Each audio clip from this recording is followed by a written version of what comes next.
Sahabat Shalom, pagi Tuhan berkati. Kali pagi ini kita ibadah Sabat. Sabat itu hari yang diberkati Tuhan. Dan Tuhan dari awal penciptaan semesta ini, dan ketujuh itulah berhenti untuk memberkati karya ciptaan.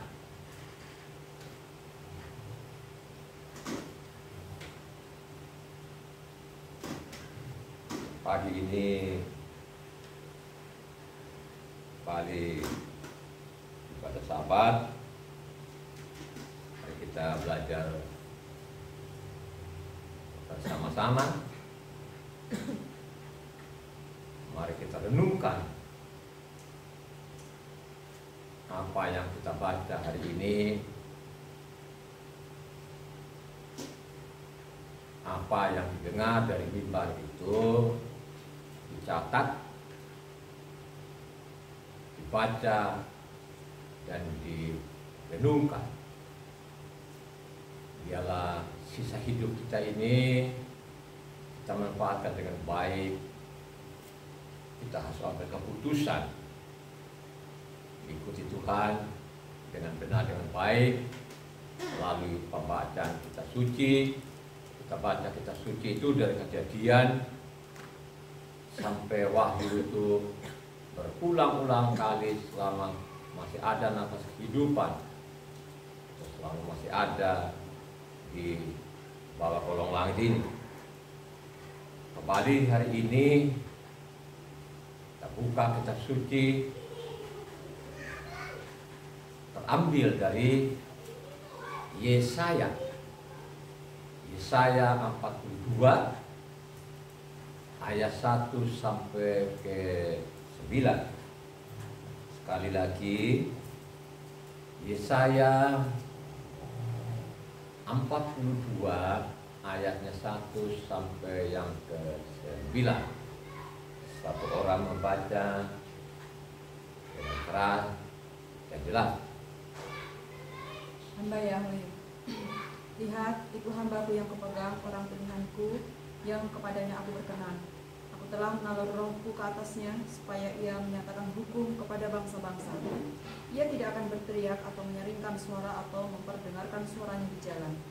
Bulu yang patah terkulai tidak akan diputuskannya, dan sumbu yang pudar nyalanya tidak akan dipadamkannya. Tetapi dengan setia ia akan menyatakan hukum. Ia sendiri tidak akan menjadi pudar dan tidak akan patah terkulai, sampai ia menegakkan hukum di bumi.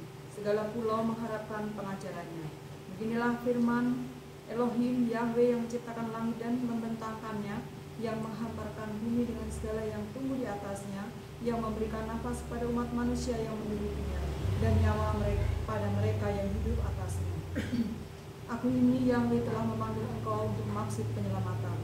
Telah memegang tanganmu, aku telah membentuk engkau dan memberi engkau menjadi perjanjian bagi umat manusia, menjadi terang untuk bangsa-bangsa.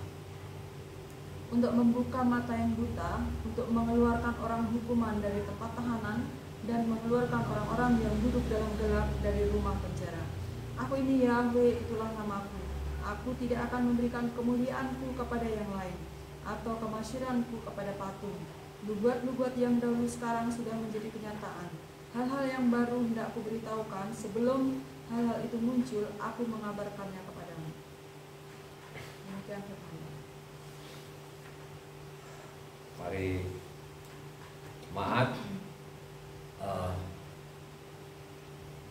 sediakan dulu poin, catatan-catatan supaya catat apa nanti yang saya khotbahkan itu, dicatat. Habis ibadah itu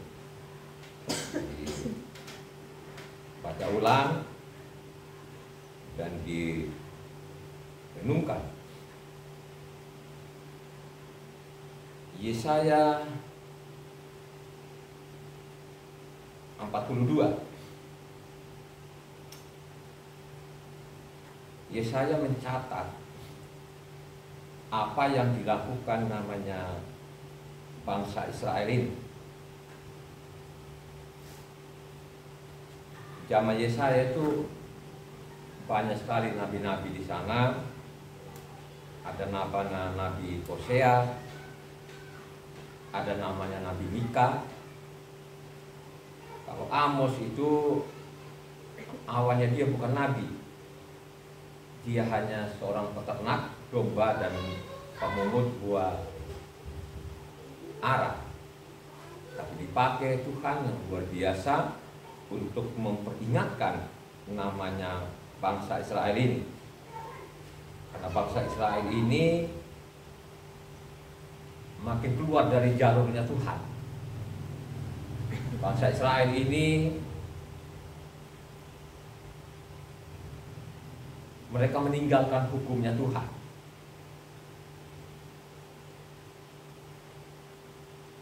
Kalau kita baca ayatnya keempat, balik ke Yesaya 42, ia sendiri tidak akan menjadi pudar dan tidak akan patah terkulai sampai ia menegakkan hukum di bumi. Pohon mengharapkan pengajarannya. Memang Yesaya ini harus kita baca keseluruhannya.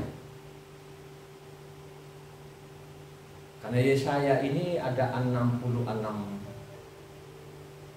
pasal, dicatat oleh namanya Yesaya ini tingkah laku perbuatan namanya bangsa Israel. Kalau kita baca Yesaya 61 ayat 8-9, satu orang baca.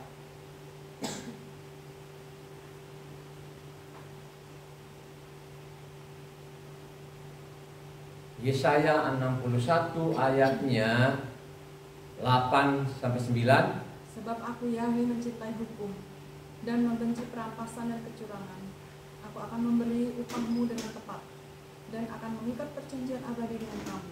Keturunanmu akan terkenal di antara bangsa-bangsa dan anak cucumu di tengah-tengah suku-suku bangsa, sehingga semua orang yang melihat mereka akan mengakui bahwa mereka adalah keturunan yang didekati Yahweh. Ternyata itu hukumnya dia tidak melupakan. Kalau kamu baca dari Yesaya 60 sampai ke 66 itu bicara namanya bagaimana nanti akhir zaman. Ya. Jadi Yesaya ini mencatat sampai namanya akhir zaman. Ya. Ternyata Tuhan itu dia tetap ingat akan hukumnya dan juga tetap ingat namanya bangsa Israel. Ini sangat jelas ya. Makanya berulang-ulang kali saya sampaikan kepada jemaat atau pendengar di luar sana, kalau kamu membaca namanya Yesaya itu, coba dibaca tuntas. Kamu usahakan, karena 3 nabi ini ya berurutan. Ada namanya Nabi Yesaya, ada namanya Nabi Yeremia, ada namanya Nabi Hizkia. Jadi ketiga nabi ini mencatat tingkah laku perbuatan namanya bangsa Israel. Jadi jemaat itu harus berusaha supaya kamu tahu ceritanya, supaya kamu tahu namanya tingkah lakunya orang Israel ini melalui ketiga nabi. Tahu nggak saudara, zaman namanya Yesaya ini, Yesaya itu menulis itu tidak menyinggung namanya di luar Israel loh saudara ya. Jadi nabi-nabi di dalam yang kita baca itu, ya, dia tidak berurusan dengan bangsa lain, ya. Dia tidak berurusan dengan bangsa manapun kecuali namanya bangsa Israel. Memperingatkan terus menerus. Kalau mereka bikin kesalahan, diutuslah nabi-nabi itu untuk memperingatkan namanya rajanya, untuk memperingatkan kepada imam-imamnya, untuk memperingatkan nabi-nabi yang lain, ya, untuk memperingatkan namanya bangsa Israel keseluruhannya. Karena saking menyayangi mereka, karena dia ingat akan perjanjian dengan Abraham, Ishak dan Yakub, dia tetap namanya ingat namanya hukumnya. Hukum Tuhan itu atau kitab Taurat itu terdiri dari namanya Kejadian, Keluaran, Imamat, Bilangan, dan Ulangan. Ya ini saja yang dituntut kepada orang Israel supaya benar-benar memelihara namanya hukumnya tuh Tuhan. Ternyata dalam perjalanan bangsa Israel ini mulai namanya meninggalkan namanya hukumnya Tuhan dan tidak mengenal juga namanya Tuhan. Kalau kamu baca tadi ayat 8 itu, dia beritahukan laginya bahwa namanya bernama siapa? Ya, itulah namaku. Ya. Kalau kita baca keseluruhan namanya Yesaya tadi yang 66 pasal, ya, Israel itu meninggalkan hukumnya Tuhan. Mereka tidak mengenal nama Yahweh lagi ini. Sehingga yang kita baca tadi, yang saya sudah bacakan tadi, ayat 4 tadi, ya, dia akan menegakkan hukum. Kapan dia menegakkan hukum? Gitu? Pada waktu dia menjadi anak manusia, dia turun di bumi ini, ya, menjadi anak manusia. Nah dari situlah dia beringat, ini langsung loh saudara. Jadi dia turun langsung tadi, tidak melalui nabi lagi, tidak melalui pendengaran suara, tapi dia turun sendiri untuk menasehati orang Israel supaya menegakkan hukumnya. Ya, makanya marilah nanti kita telusuri, kita teliti. Ya, jadi perlu sekali namanya jemaat itu teliti namanya isi kitab suci ini. Jadi saya ini sebenarnya hari ini sudah masuk saya 175 kali dari Kejadian sampai Wahyu. Saya teliti namanya isi kitab suci ya, bertahun-tahun ini selama 23 tahun. Tidak ada kok yang dia minta. Tidak ada Tuhan itu memberikan yang berat-berat, tidak ada. Tuhan itu yang dikehendaki oleh Tuhan itu hanya Tauratnya aja, yang 5 kitab tadi itu. Tidak ada ajaran lain, tidak pernah ada. Apalagi nanti mau bikin lagi namanya ajaran baru, tidak ada. Tidak ada. Penelitian saya selama 23 tahun, saya teliti namanya kitab suci. Karena saya baca selama 23 tahun itu benar-benar secara kontinu, tidak pernah berhenti sehari pun. Makanya sampai saya bicara ini kan sudah hari ini itu sudah 175 kali saya baca dari Kejadian sampai Wahyu ini selama 23 tahun. Sehingga saya tahu isi kitab suci ini yang dia kehendaki Tuhan itu kepada bangsa Israel ini supaya namanya hukumnya ini dipiara. Ya, sehingga kita baca tadi nanti dia akan menegakkan hukumnya.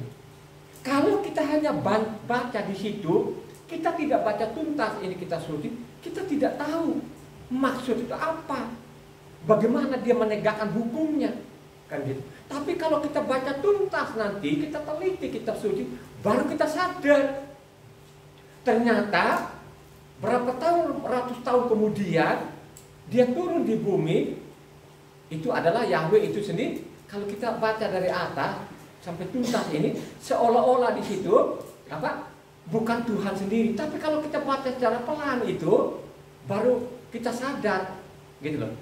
Ya, kita baca pelan dengan tuntas seluruh isi kitab suci ini, baru nanti kita sadar. Oh, ternyata itu yang jadi manusia adalah Yahweh itu sendiri. Kan begitu, ya? Karena sangat jelas tadi ayat 8 mengatakan bahwa Yahweh itulah nama. Kalau kita baca tuntas ini, makanya kalau kita baca namanya Yesaya, ya, kalau kita Yesaya 7, Yesaya ke-9, mulai Yesaya 41, 42, 43, 44, itu makin jelas. Makin jelas itu bahwa nanti kemudian hari yang jadi anak manusia dia juga, ya, aku layak Yahweh, tidak ada yang lain.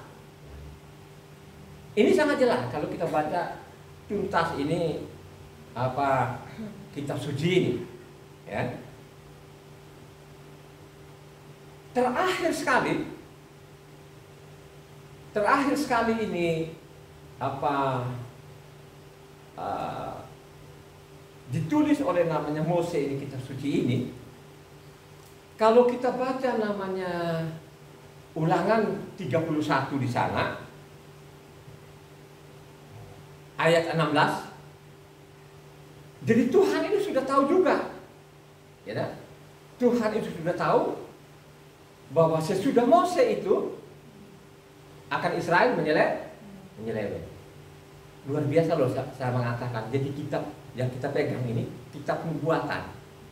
Jadi apa yang terjadi kemudian hari sudah diberitakan dulu. Sehingga nanti kalau kita baca nanti namanya di Injil sana, makanya dia mengatakan aku datang itu bukan meniadakan ya.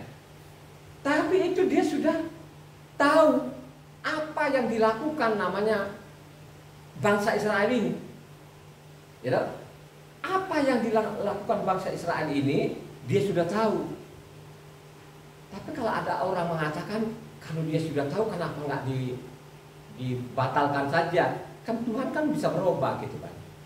Nah orang-orang seperti ini karena dia tidak baca tuntas,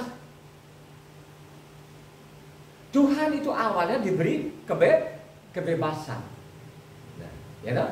Kalau kita baca tuntas kitab suci ini, itulah Tuhan kita bukan Tuhan otoriter. Ya kan? Bukan loh saudara. Ya. Tapi diberi kebebasan. Ya. Kebebasan untuk bertindak. Ya. Hanya persoalan tadi ini, dengan bertambahnya manusia ini, makin jahat.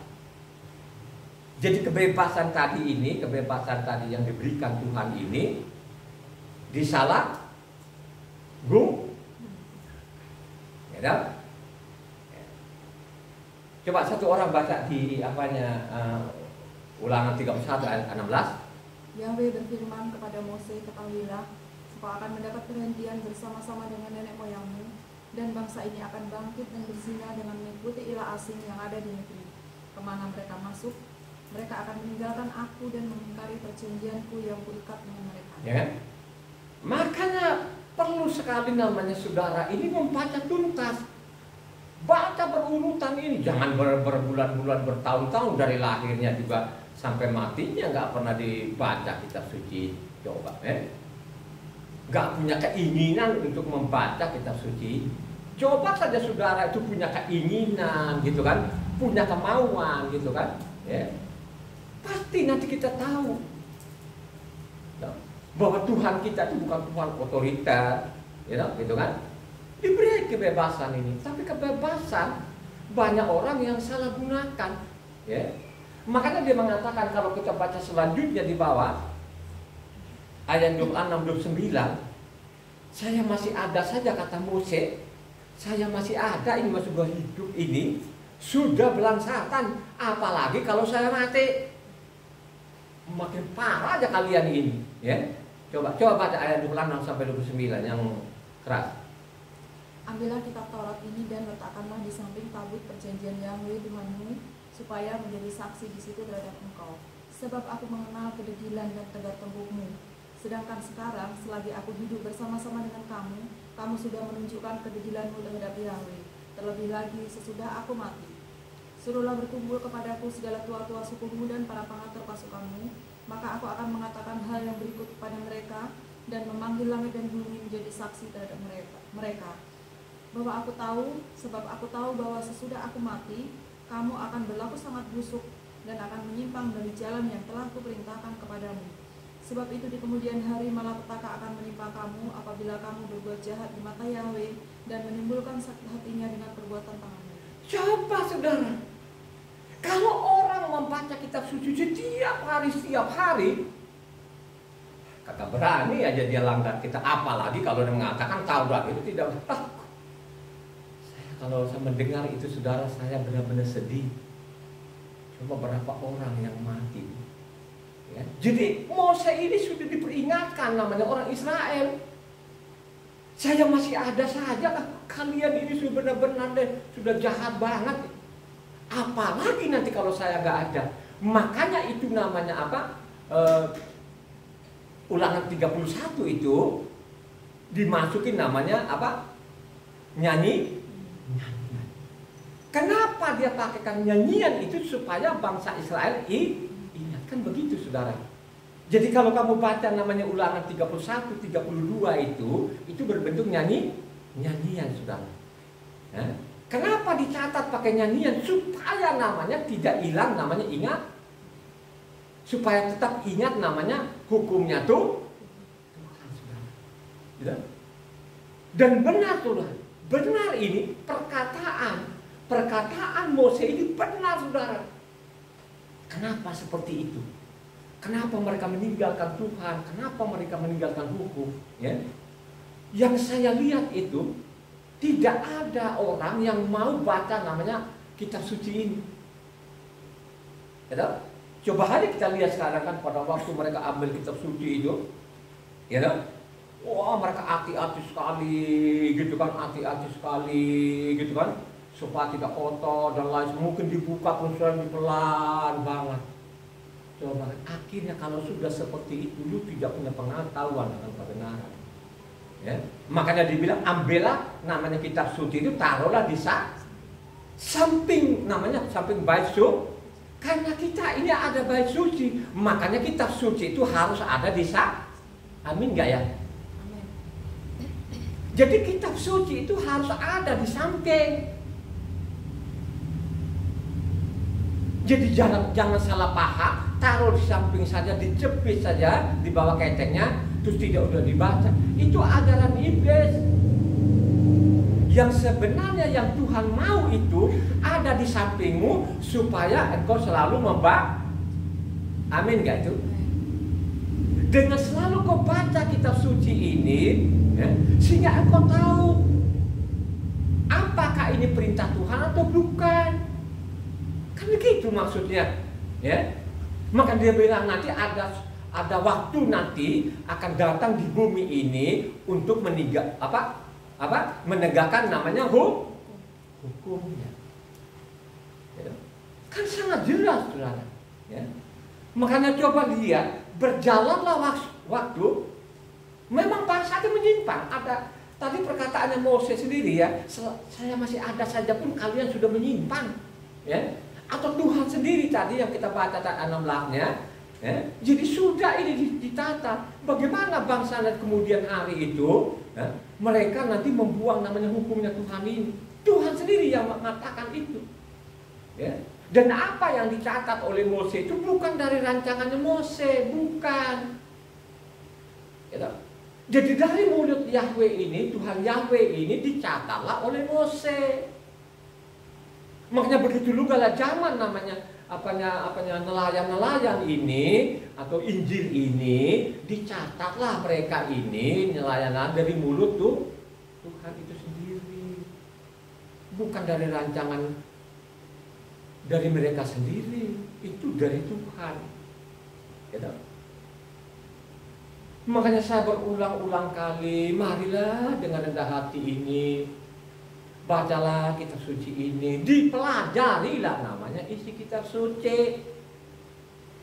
Jangan kok kitab sucimu ini dari toko, ya, tidak dibuka. Akhirnya apa? Jadi kayak kitab suci kayak berhala. Ya tak? hanya ditaruh di situ, dielus-elus gitu kan. Terus kalau ada masalah, dia ambil kitab suci, dia taruh di dadanya. Itu berhala namanya. Tuhan tidak kehendaki seperti itu. Yang dia kehendaki itu apa? Merenungkan firman siang dan malam.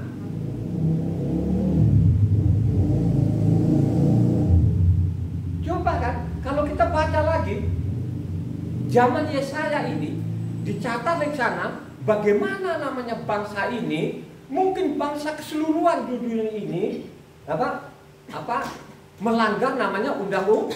Coba Yesaya 24 ayatnya 56. Bumi cemar karena penduduknya, sebab mereka melanggar undang-undang, mengubah ketetapan dan mengingkari perjanjian abadi. Sebab itu sumpah serapah akan memakan bumi dan penduduknya akan mendapat hukuman.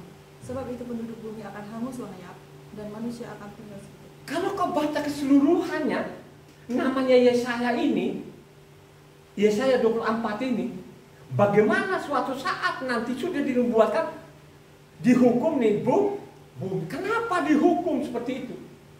Karena mereka melanggar namanya undang-undang. Ya. Jadi orang Israel ini melanggar, termasuk juga asing ini melanggar, saudara. Ya. Karena mereka melanggar, akhirnya namanya dihukum. Coba saudara. Gitu. Jadi Yesaya sendiri pun sudah mencatat bagaimana kemudian hari nanti akan dihukum.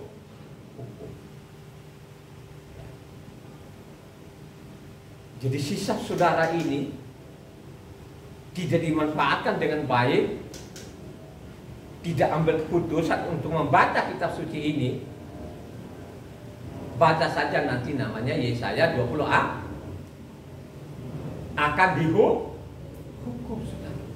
Ya? Akan dihukum. Kalau kita baca Yesaya dengan Hosea itu sejaman nggak? Halo? Halo? Yesaya dengan Hosea itu sejaman nggak? Sejaman. Nabi Hosea juga pun dicatat bagaimana namanya orang Israel itu menyimpang dari hukumnya tuh. Mereka tidak berminat. Coba kan? Makanya saya mengatakan zaman Yesaya, zaman Hosea, zaman Amos, zaman namanya Mika ini, ya, itu satu zaman raja-raja sudah. Gitu. Itu zaman Yesaya itu dari Usia sampai namanya Hizkia sudah. Berapa raja itu? Ada nabi-nabi itu untuk memperingatkan rajanya, untuk memperingatkan imam-imam pengajar ini supaya mereka mengajar yang benar, kan begitu, ya. Tapi sudah dicatat di sana bagaimana ini bangsa itu bandel. Coba kan? Mereka tidak pedulikan lagi namanya hukumnya Tuhan. Coba baca Hosea 4 ayat 1-2. Dengarlah firman Yahweh, hai orang Israel. Sebab Yahweh mempunyai perkara dengan penduduk negeri ini. Sebab tidak ada kesetiaan dan tidak ada kasih dan tidak ada pengenalan akan Elohim di negeri ini. Hanya mengutuk, berbohong, mencuri, membunuh, mencuri, berzina, melakukan kekerasan dan penumpahan darah, menyusul penumpahan darah. Mau terima tidak terima sampai detik ini, saudara, seperti itu. Dari mimpi itu pembohongan demi pembohongan.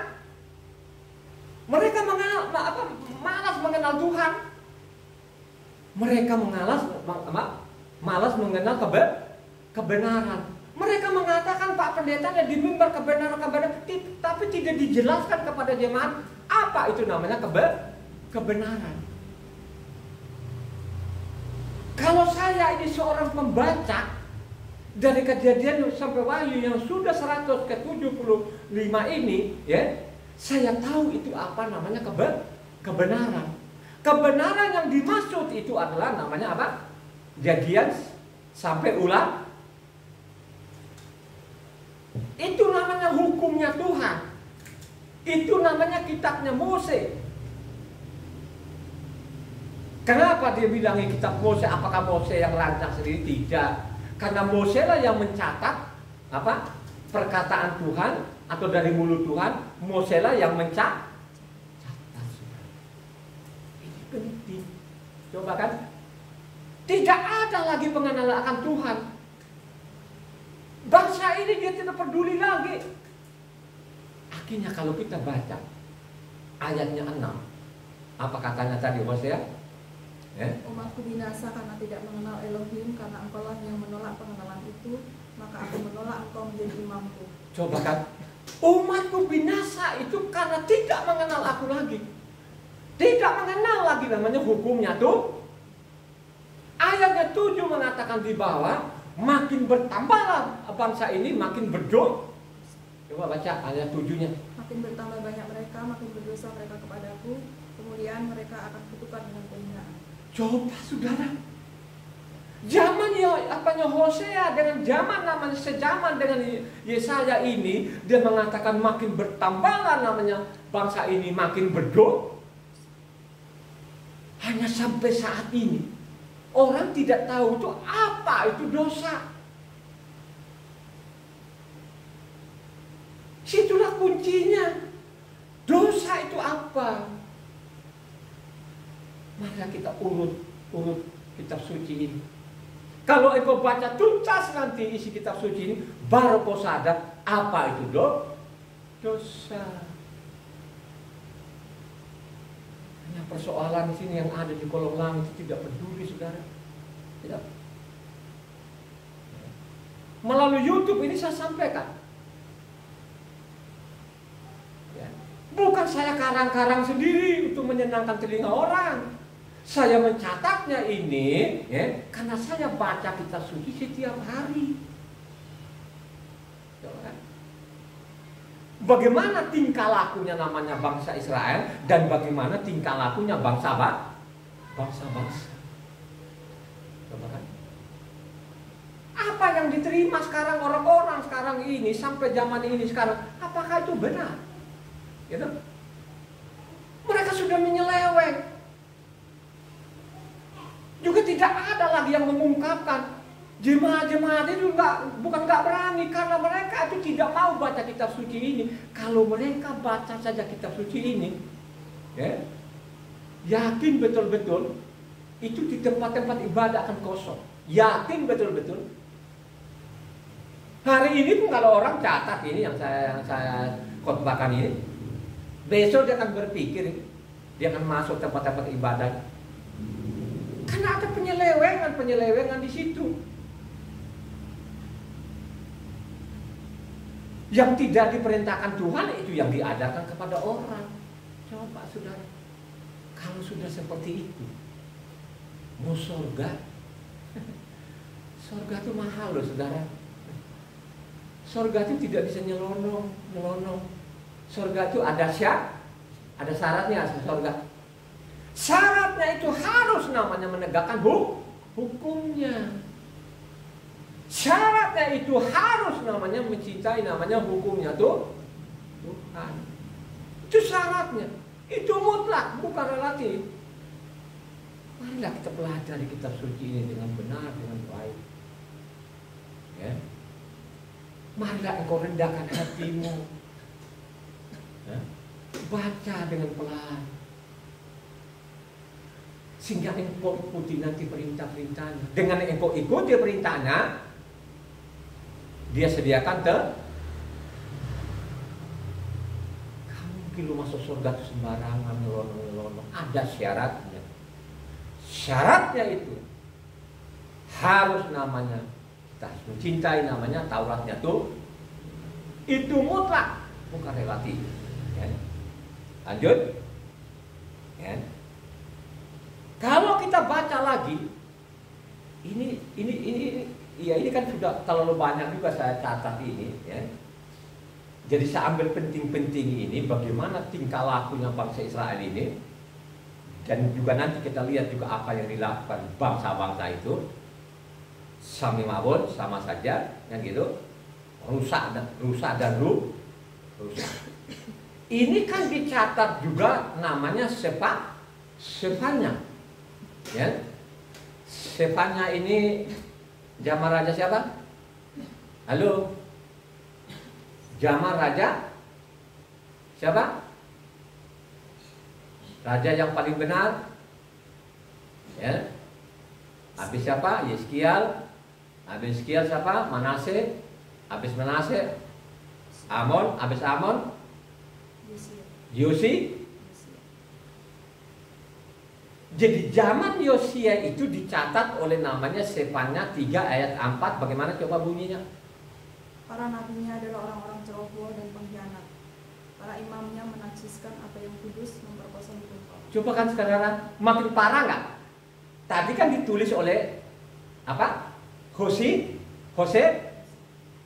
aku berperkara kepada bangsa ini. Artinya dicatat di sana.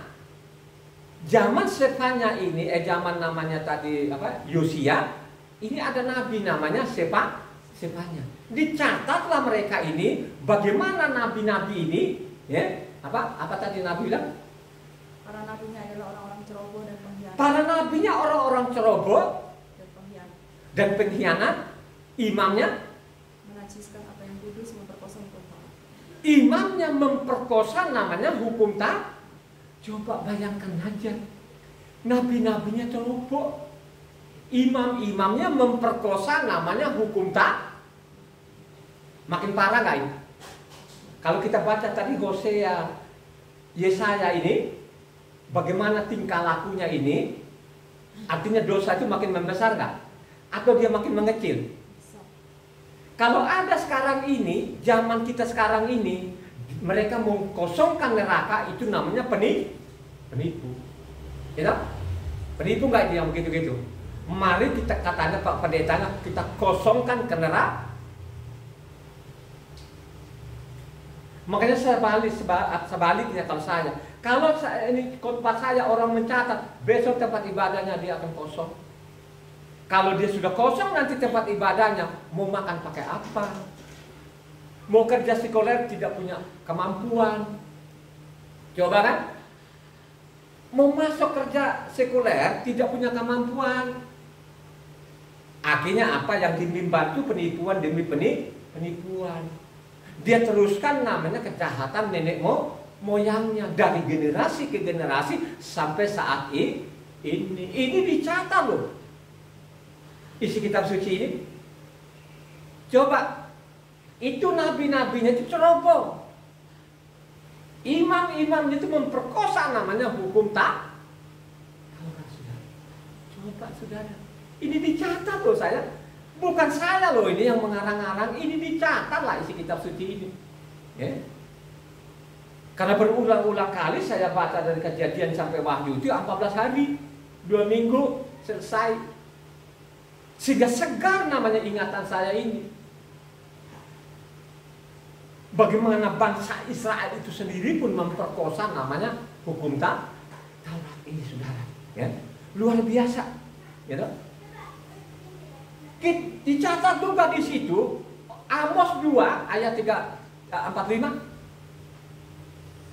Ini sejaman loh ini saudara, sejaman loh. Coba Amos.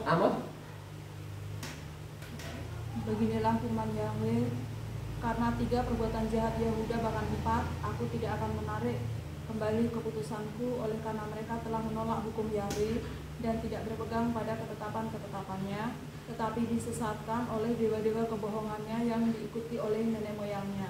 Coba kan, banyak tadi dewa-dewa yang dimimbar ini dibohong. Coba kan saudara, luar biasa. Coba, luar biasa loh saudara. Ya, mereka itu berbohong. Ini dicatat loh di kitab suci ini. Ya. Makanya kalau kita baca namanya Amos 3 ayatnya 1-2, coba baca yang keras. Amos 3 ayat 1-2. Dengarlah firman ini yang diucapkan Yahweh tentang kamu, hai orang Israel, tentang segenap kaum yang telah kutuntun keluar dari tanah Mitsraim bunyinya. Hanya kamu yang kukenal dari segala kaum di muka bumi. Sebab itu aku akan menghukum kamu karena segala kesalahanmu. Coba, hanya kamu yang saya kenal di muka bumi. Coba saudara, ya, hanya kamu yang gue kenal. Ya.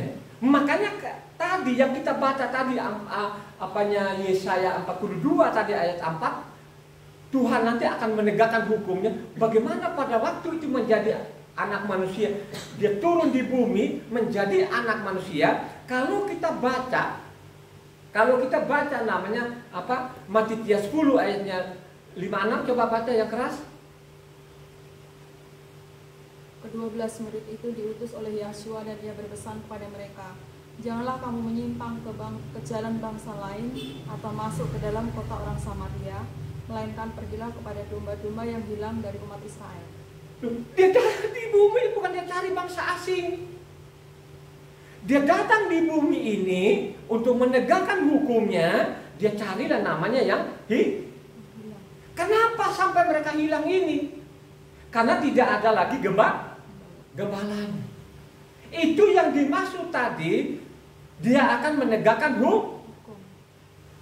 Ya kan? Makanya kalau aku baca pelan namanya 1 Kefa 4, ini sangat penting loh saudara. 1 Kefa 4 ayatnya 8-9 yang kencang. Coba 1 Kefa 4 19-18.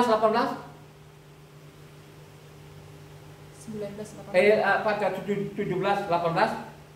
Karena sekarang telah tiba saatnya penghakiman dimulai daripada rumah Elohim sendiri yang harus pertama-tama dihakimi. Dan jika penghakiman itu dimulai pada kita, bagaimana kesudahannya dengan mereka yang tidak percaya kepada Injil Tuhan? Dan jika orang benar hampir-hampir tidak diselamatkan, apakah yang akan terjadi dengan orang fasik dan orang berdosa? Saudara, tadi bilangnya Amos 3, hanya kamu yang saya kenal. Coba saudara, hanya kalian yang saya kenal di kolong langit ini. Apa itu maksudnya? Makanya kita baca kitab suci ini berurut. Begitu jahatnya mereka ini sebenarnya orang Israel ini. Begitu jahat, gak ada benernya. Pokoknya gak ada yang bener aja. Dari namanya Misraim itu sampai saat gak ada benarnya. Kok masih ada namanya Israel? Ingat perjanjian. Apa? Karena mengingat perjanjian. Karena mengingat namanya perjanji. Tadi kan sudah dibacakan tadi Yesaya 61, gitu. Kan gitu.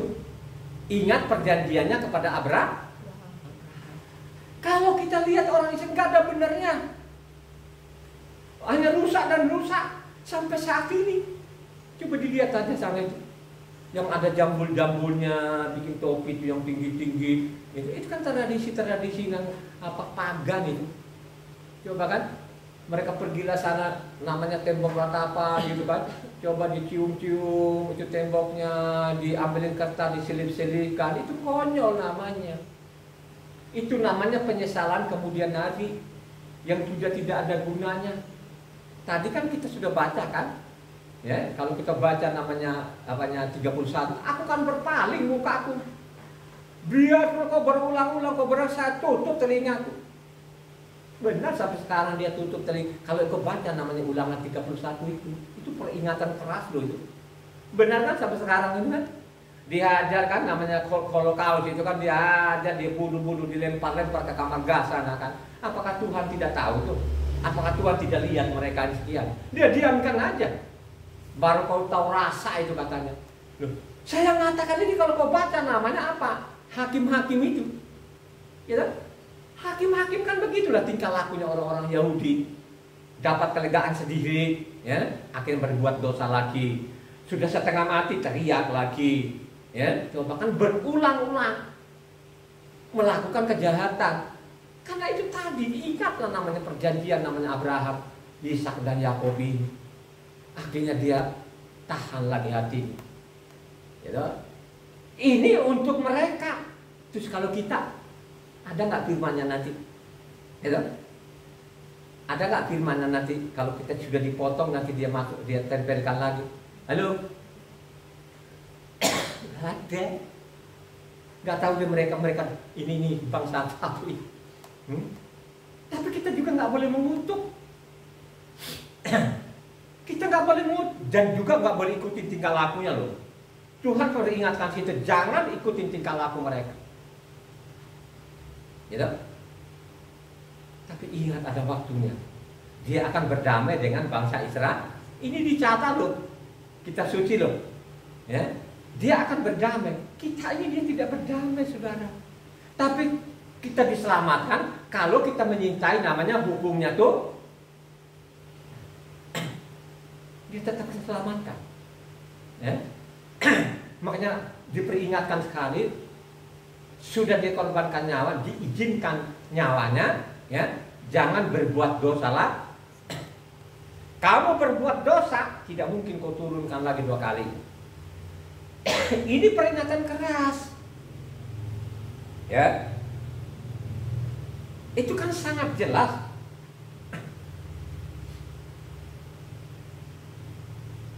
Dia pada waktu dia menghukum, dia dari mana dulu? Dari rumahnya dulu. Maksudnya dari mana dulu? Dari Israel.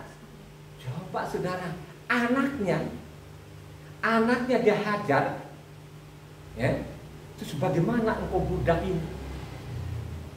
Ini anaknya. Kalau orang benar-benar sadar bangsa-bangsa ini, terbuka mata rohaninya, ini kan dicatat sejarah, ya. Sejarah yang paling gelap di dunia ini untuk bangsa Israel. Dibunuh itu 6 juta orang. Ini nggak tanggung-tanggung loh saudara. Memecah rekor. Ada 6 juta itu dibantai namanya orang Yahudi. Coba. Dia diamkan saja. Kenapa seperti itu? Itu tadi kalau kau baca namanya Ulangan 31. Anaknya saja dia biarkan. Terus bagaimana bangsa-bangsa ini? Ingat baik-baik ya. Yang saya khotbahkan hari ini itu harus kamu catat. Ya. Siapa saja, ya, yang mencatat hari ini, yang mendengarkan khotbah ini, terus dia lakukan nanti, saya yakin betul-betul orang akan selamat. Dia selamatkan dirinya sendiri dan dia selamatkan keluarganya. Yakin betul-betul itu. Ya. Saya mengatakan ini, saya ada di mimbar ini. Ya. Tidak ada pikiranku dulu saya bisa berkhotbah seperti ini. Saya punya kemauan untuk baca, itu tidak ada. Ya. Jadi Tuhan sendirilah menyelamatkanku. Dia selamatkanku itu bukan karena saya benar. Coba. Tapi dia selamatkanku itu oleh kasihnya. Ya. Saya merespon, saya ambil keputusan, harus saya baca kitab suci ini. Harus saya tahu isi kitab suci ini. Apakah isi kitab suci ini dengan di mimbar itu sinkron enggak? Atau bertentang? Karena sangat jelas tadi yang sudah dibacakan tadi Sefanya namanya 4 ayatnya, Sefanya 3 ayatnya 4-5, di sana kan ditulis nabi-nabinya ceroboh, imam-imamnya memperkosa, namanya hukum tak. Kalau kita baca lagi, lanjut lagi, zaman namanya Yeskiel, bagaimana dicatat Yeskiel ini, ya, ini sih tidak saya mendetil loh saudara ya. Coba sebelum Yeskiel kita baca dulu namanya apa, Yeremia 17 ayat 1. Coba Yeremia. Dosa Yahuda telah tertulis dengan pena besi yang matanya dari lintang terukir pada loh hati mereka dan pada tanduk-tanduk mesbah mereka. Coba kan, ini zaman Yeremia tercatat loh saudara. Ya. Kalau kita baca namanya Yeremia 5 sana, Yeremia 5 coba baca.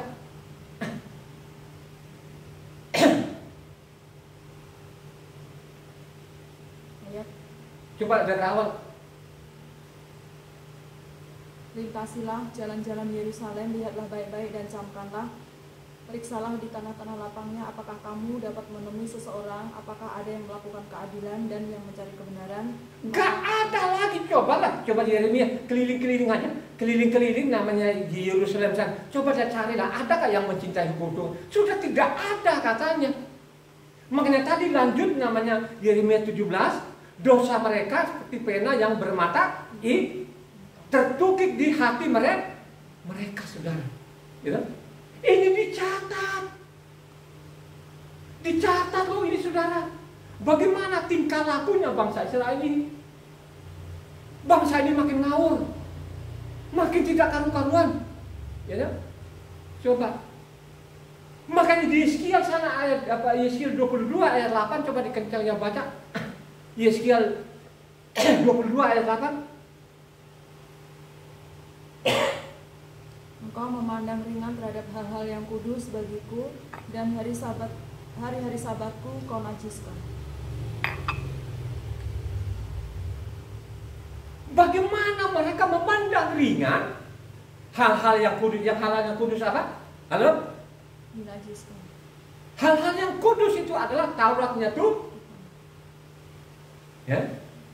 Akhirnya mereka sepelekan namanya sabatku. Coba saudara. Makanya kalau saudara namanya masuk surga itu termasuk nih sabatnya loh saudara. Syaratnya harus namanya menguduskan sabat baru kau masuk surga. Amin gak dong? Ya. Coba. Itu tercatat loh, sudah tercatat di sana kalau kau baca namanya Yesaya 56 ayat 1 sampai ke 7. Itu syaratnya juga kalau engkau masuk dalam kerajaan surga. Dicatat loh Yesaya 56 itu. Makanya setiap sabat itu saya ambil namanya Yesaya 56 itu. Ya. Berbahagialah orang yang menguduskan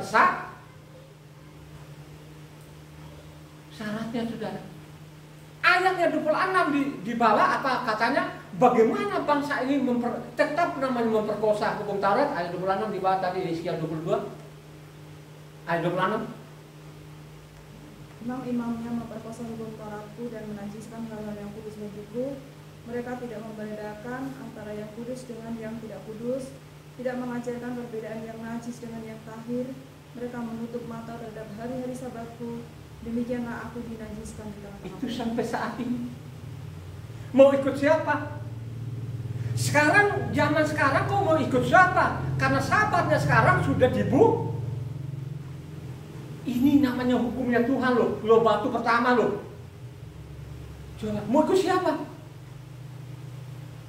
Mau ikut namanya yang menguduskan sabat atau mau menguduskan hari yang lain? Karena sangat jelas di situ yang kita baca tadi ayat 26, Yeskiel 26 mengatakan imam-imam itu memperkosa hukum Taurat. Ini kan tercatat saudara. Kejahatan-kejahatan manusia ini tercatat saudara. Ya. Coba. Hanya persoalannya sekarang, dosa itu apa? Kan gitu aja kan? Dosa itu apa? Apa? Pelanggaran hukum Tuhan. Ya. Coba saudara, ya. Kan dicatat juga di bawah kalau kita baca namanya Maliaki 4 ayat 4 sampai 6. Coba yang keras. Ini terakhir loh ini. Tapi yang kalau saya mencatat surat-surat itu bukan Maliaki terakhir. Saya mencatat, saya baca berulang-ulang ini. Nehemia sebenarnya yang terakhir. Ya, ini kan dari pembuangan ini, mereka sudah kembali ke Israel ini.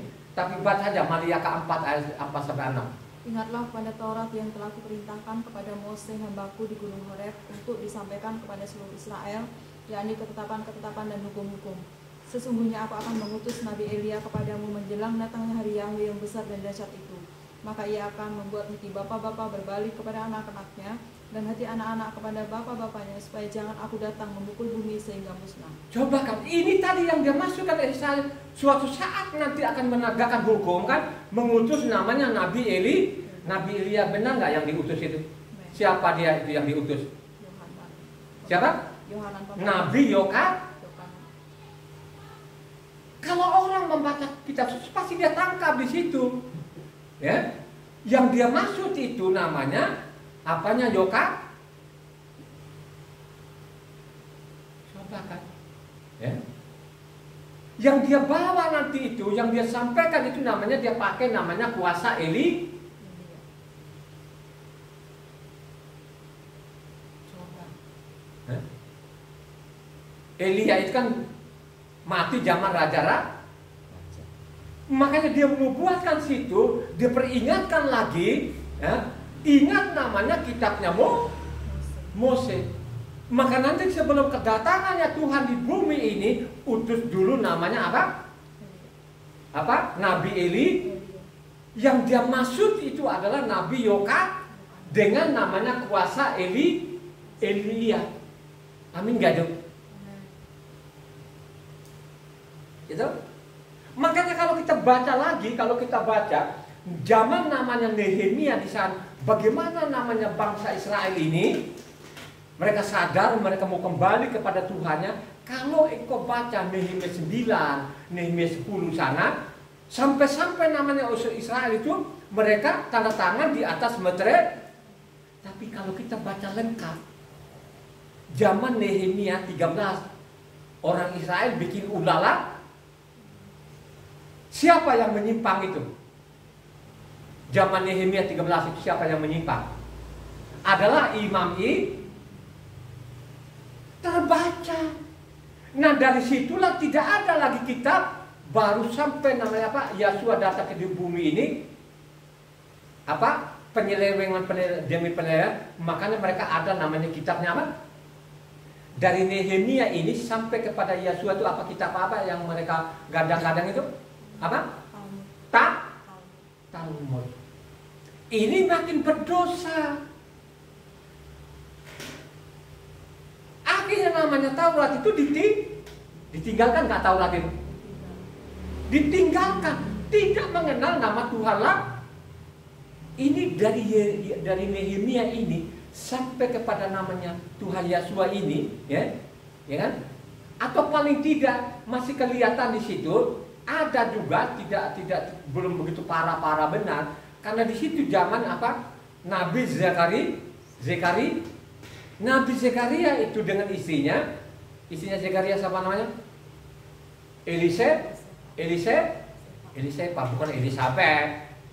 Ini nama-nama yang diperbarui, saudara. Elisepa namanya. Ya, coba. Zekaria itu, Imam Zekaria itu orang benar nggak? Orang benar. Coba kan? Akhirnya mereka masa tuanya mereka peroleh anak. Anaknya namanya siapa? Halo? Namanya Yoka. Nabi Yoka. Itu yang dia masuk tadi itu mengutus sebelum datangnya nanti Tuhan di bumi ini. Lahir dululah namanya siapa? Yokanan sama Yosua lahir duluan siapa? Yoka. Itu yang dimaksud tadi namanya Maliakim. Makanya nanti akan menegakkan namanya hukumnya. Disuruh dulu namanya Yokanan tadi dengan kuasa namanya Elia supaya disadarkan orang supaya mereka kembali namanya hukumnya tuh Tuhan. Gitu nggak yang kamu baca selama ini? Itu yang dimaksud. Ya, dicatatlah namanya Maliaki ini. Ya, kalau kita baca tuntas itu, baru kita sadar Tuhan kita hanya satu-satunya Esa. Dia adalah Yahweh itu datang di bumi sebagai manusia. Kalau engkau baca tuntas kitab suci itu, ya, nanti kita bicara lah, sahabat akan datang itu kita ulang lagi siapa sih sebenarnya yang jadi manusia ini, gitu aja. Kita urut-urut, karena dia katakan saya ini sudah dicatat oleh namanya sudah dicatat oleh Mose, gitu kan? Ya, jadi sebelum dia jadi manusia itu Mose itu sudah mencatat maupun nabi-nabi, termasuk yang kita baca tadi ini. Ini dicatat oleh namanya Nabi Yesa. Nanti akan datangnya kita bicara lagi. Siapa itu yang jadi manusia? Kalau saya mengatakan yang jadi manusia adalah Yahweh itu sendiri, saya punya dasar firman yang kuat. Kitabnya Mose, kitabnya para nabi, sampai zaman nelayan. Jadi sebelum jadi manusia pun itu sudah dinubuatkan bahwa Yahweh itu akan menjadi manusia. Memang tidak ada namanya tulisannya bahwa Yahweh akan menjadi manusia. Tapi kalau kita baca namanya kitabnya para nabi ini, khususnya Nabi Yesaya ini sangat jelas. bahwa Yahweh nanti akan jadi manusia. Makanya ada kata namanya akulah yang awal dan alfa dan omega.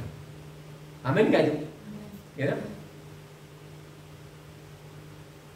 Persoalan sekarang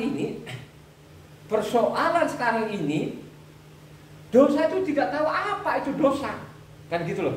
Ya. Banyak orang yang tidak tahu itu apa itu dosa, gitu. Coba supaya jelas ini dosa itu apa? Coba 1 Yohanes 3 ayatnya 4 yang kencang. Setiap orang yang berbuat dosa melanggar juga hukum Elohim, sebab dosa ialah pelanggaran hukum Elohim. Coba kan.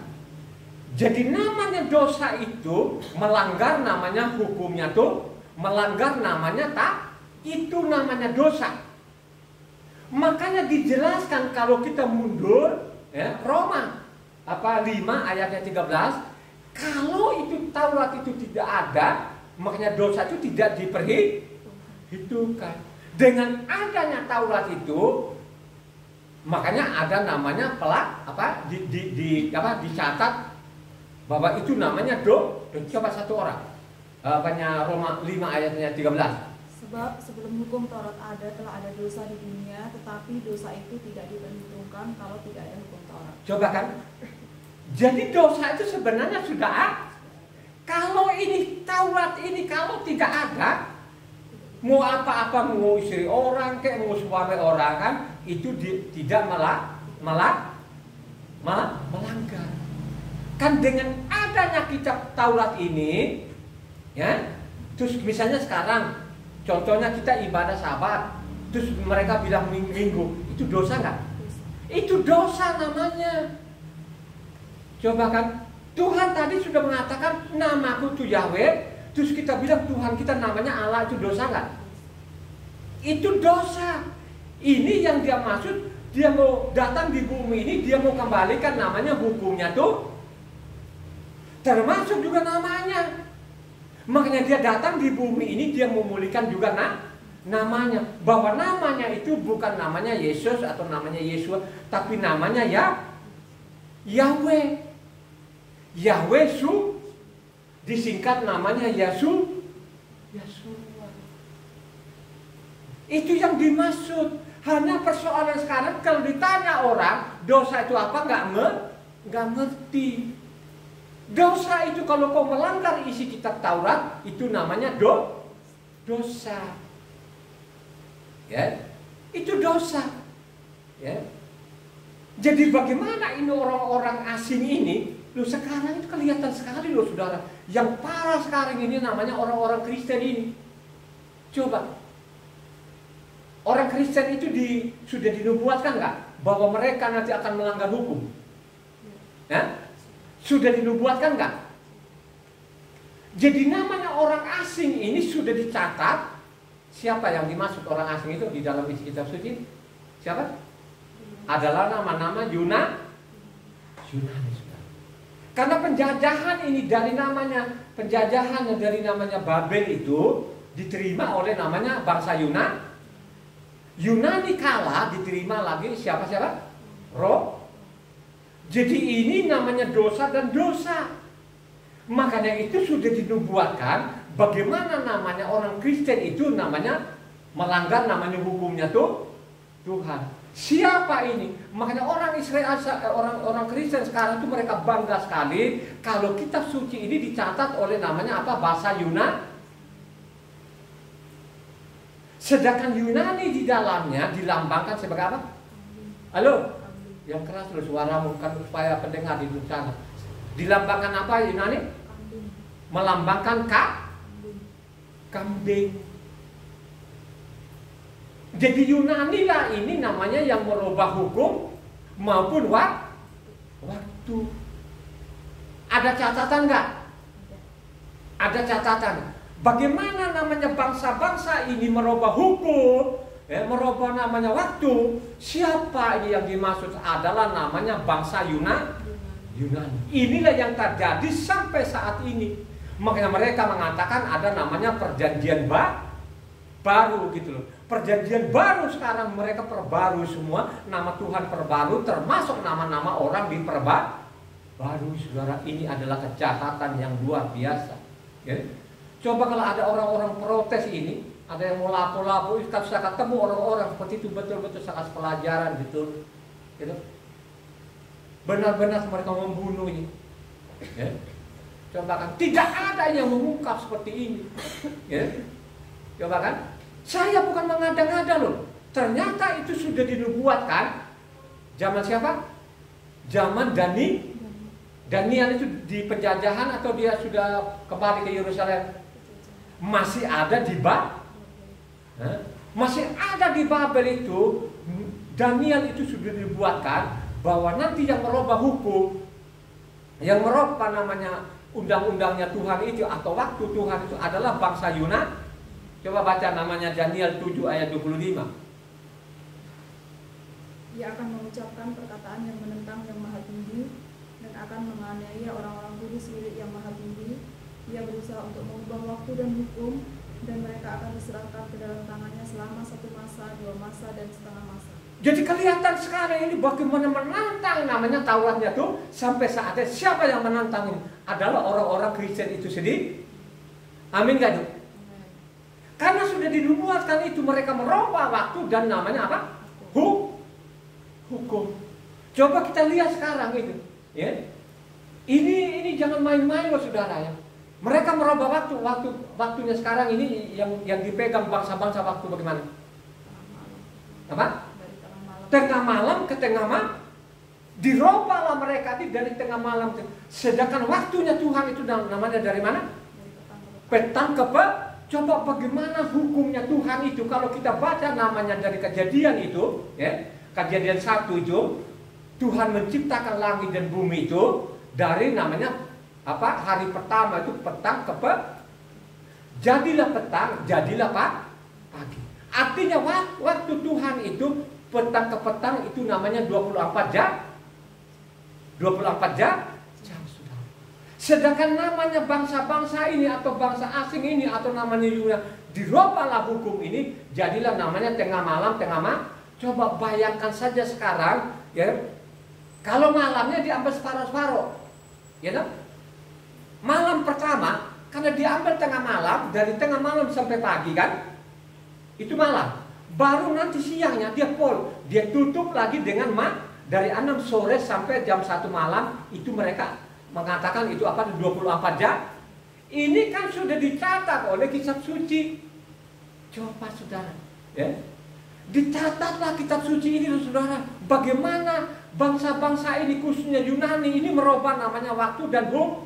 Mereka merubah hukumnya Tuhan. Sekarang apa yang mereka rubah hukum Tuhan? Apa? Contoh.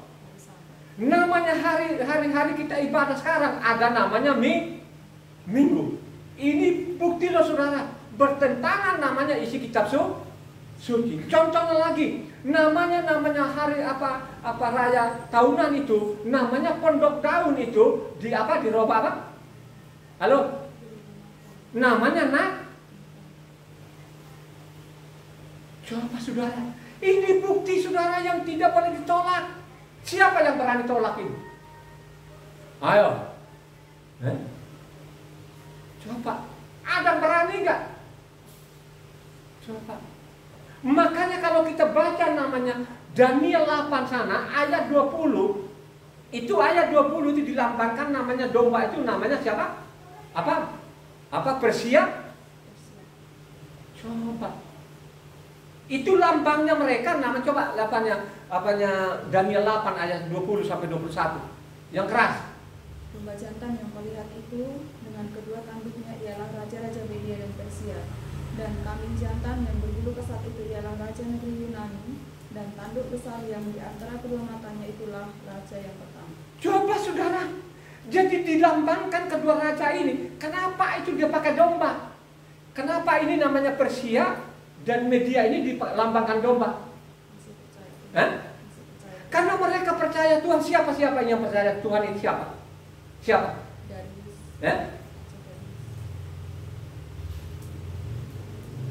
Nebukadnezar akhir hidupnya percaya Tuhan nggak? Nebukadnezar itu saudara akhir hidupnya percaya kepada Tuhan. Siapa lagi yang bangun di Yerusalem? Siapa? Pertama sekali, Raja Kores. Raja Kores itu perintahkan suruh bangun kembali namanya Yerusalem. Luar biasa nggak? Ini dilambangkan domba, saudara. Jelas-jelas namanya Kores ini perintahkan itu supaya namanya bait suci itu dibangun kembali.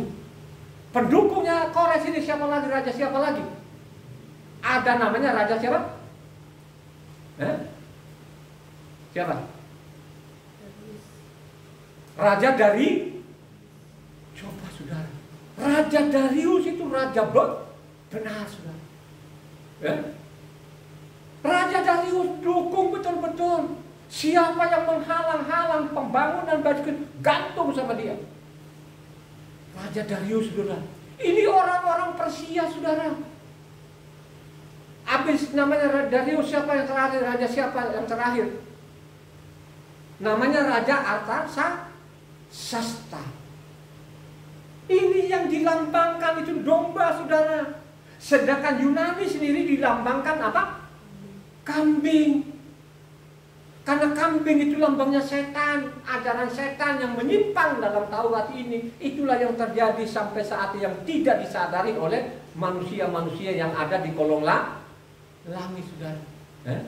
Makanya nanti kalau waktu kedatangannya Tuhan kedua kalinya di sini, dia sebagai hakim, sebelah kanannya apa? Halo? Sebelah kanannya itu ada domba, sebelah kirinya siapa? Kenapa dilambangkan kambing? Karena mereka menyesatkan ajaran hantu. Di mana tulisannya?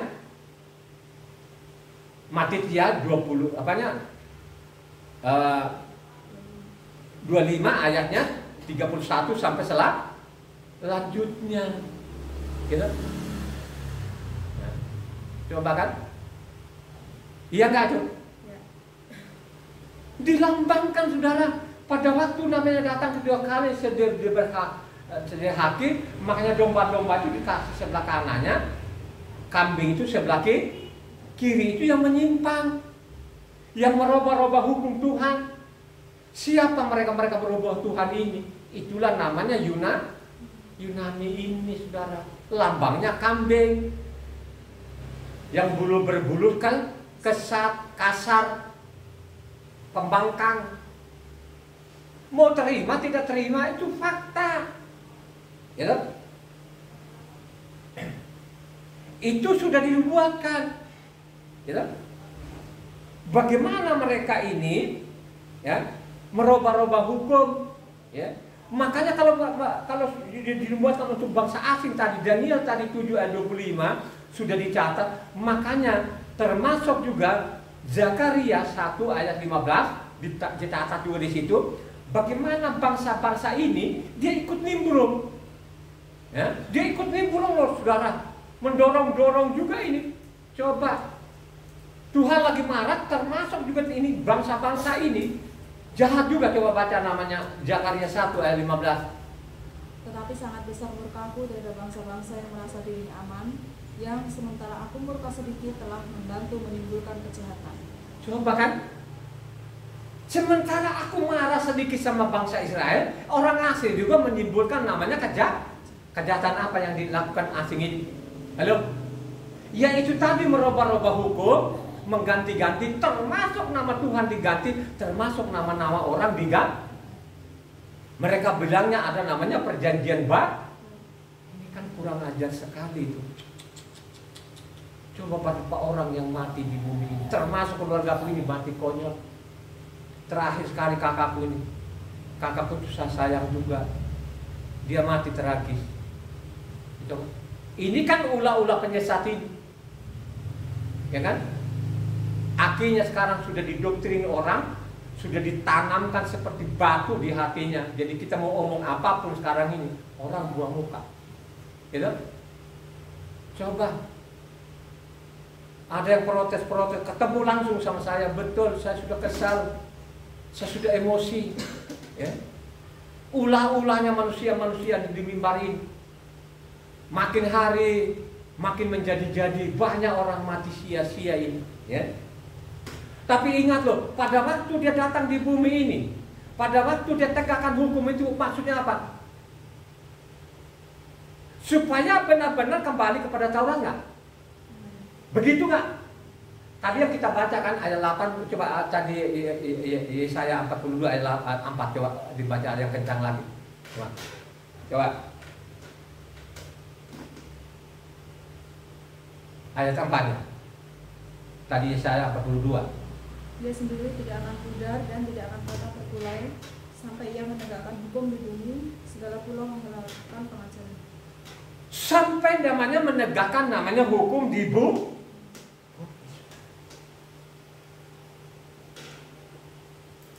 Pada waktu dia datang di bumi, yang dia inginkan itu apa? Hukumnya supaya ditegakkan nggak? Baca namanya Yesaya Matitia 5 ayatnya 17. Ini saya ulang-ulang terus sampai orang nanti ada yang merespon. Matitia 5 ayat 17 sampai 20. Janganlah kamu menyangka bahwa aku datang untuk meniadakan hukum Taurat atau kitab para nabi. Aku datang bukan untuk meniadakannya, melainkan untuk menggenapinya. Karena aku berkata kepadamu, sesungguhnya selama belum lenyap langit dan bumi ini, satu iota atau satu titik pun tidak akan ditiadakannya dari hukum Taurat sebelum semuanya terjadi. Karena itu siapa yang meniadakan salah satu perintah hukum Taurat sekalipun yang paling kecil dan mengajarkannya demikian kepada orang lain, dia akan menduduki tempat yang paling rendah di dalam kerajaan surga. Tetapi siapa yang melakukan dan mengajarkan segala perintah-perintah hukum Taurat ini, ia akan menduduki tempat yang tinggi dalam kerajaan surga. Maka aku berkata kepadamu, jika hidup keagamaanmu tidak lebih benar daripada hidup keagamaan ahli-ahli Taurat dan orang-orang Farisi, sesungguhnya kamu tidak akan masuk dalam kerajaan surga. Sangat jelas sekali siapa yang melakukan namanya hukumnya Tuhan. Taurat itu orang-orang yang masuk dalam kerajaan surga. Siapa yang meniadakan satu titik saja pun, satu koma saja pun dilemparkan ke neraka. Kalau kamu tidak lebih benar dari ahli-ahli Taurat ini, orang-orang Farisi ini, kamu tidak masuk dalam kerajaan. Tegas nggak gitu? Ini kan sangat tegas, saudara. Coba bayangkan ini perkataan Tuhan dari mulut Tuhan, tapi mereka tidak pedulikan sampai saat ini. Luar biasa jahat manusia ini. Kenapa saya begitu emosi ini? Keluargaku banyak mati yang sia-sia ini, saudara. Ini kakak kandungku ini mati tragis. Coba, saya sudah peringatkan berulang-ulang kali. Karena itu tadi sudah didoktrin oleh pendeta-pendetanya ini. Coba kan, yang lambang kambing ini, saudara. Akhirnya apa? Mereka tidak pedulikan, akhirnya mati sia-sia mereka ini. Kenapa saya mengatakan ini? Bukan saya menghakimi orang itu, karena saya baca kitab suci, ada pasalnya dan ada ayat. Siapa yang masuk surga dan siapa yang namanya dilemparkan neraka, saudara. Coba kan. Makanya kalau kau baca namanya Luka, namanya 16 sana ayat 17, sama dengan tadi Matitia 5 tadi, Luka 16 ayat 17. Ya. Lebih mudah langit dan bumi lenyap daripada satu titik dari hukum Taurat. Lebih mudah itu langit dan bumi lenyap daripada namanya satu titik satu iota hilang. Ini satu titik satu iota, saudara. Mendingan langit dan bumi itu lenyap daripada namanya mau menghilangkan namanya hukum itu satu titik satu iota.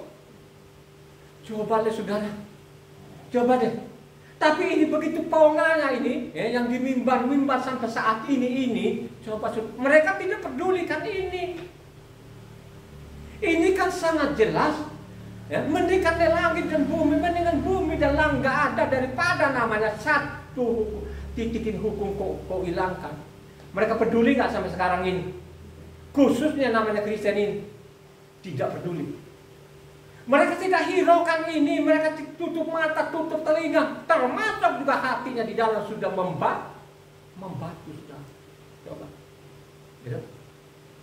Makanya kalau kau baca namanya Matitia sana, Matitia 19 sana, bagaimana kami beroleh hidup yang kekal? Apa jawab Tuhan itu? Coba Matitia 19 ayatnya 16 sampai 26 yang keras. Ya, Matitia 16 ayat 19 ayat 16 sampai 26. Ada seorang datang kepada Yesua dan berkata, "Guru, perbuatan baik apakah yang harus kuperbuat untuk memperoleh hidup yang kekal?" Jawab Yesua, "Apakah sebabnya engkau bertanya kepadaku tentang apa yang baik? Hanya satu yang baik, tetapi jikalau kamu ingin masuk ke dalam hidup, turutilah segala perintah Elohim." Kata orang itu kepadanya, "Perintah yang mana?" Kata Yesua, "Jangan membunuh, jangan berzina, jangan mencuri, jangan mengucapkan saksi dusta.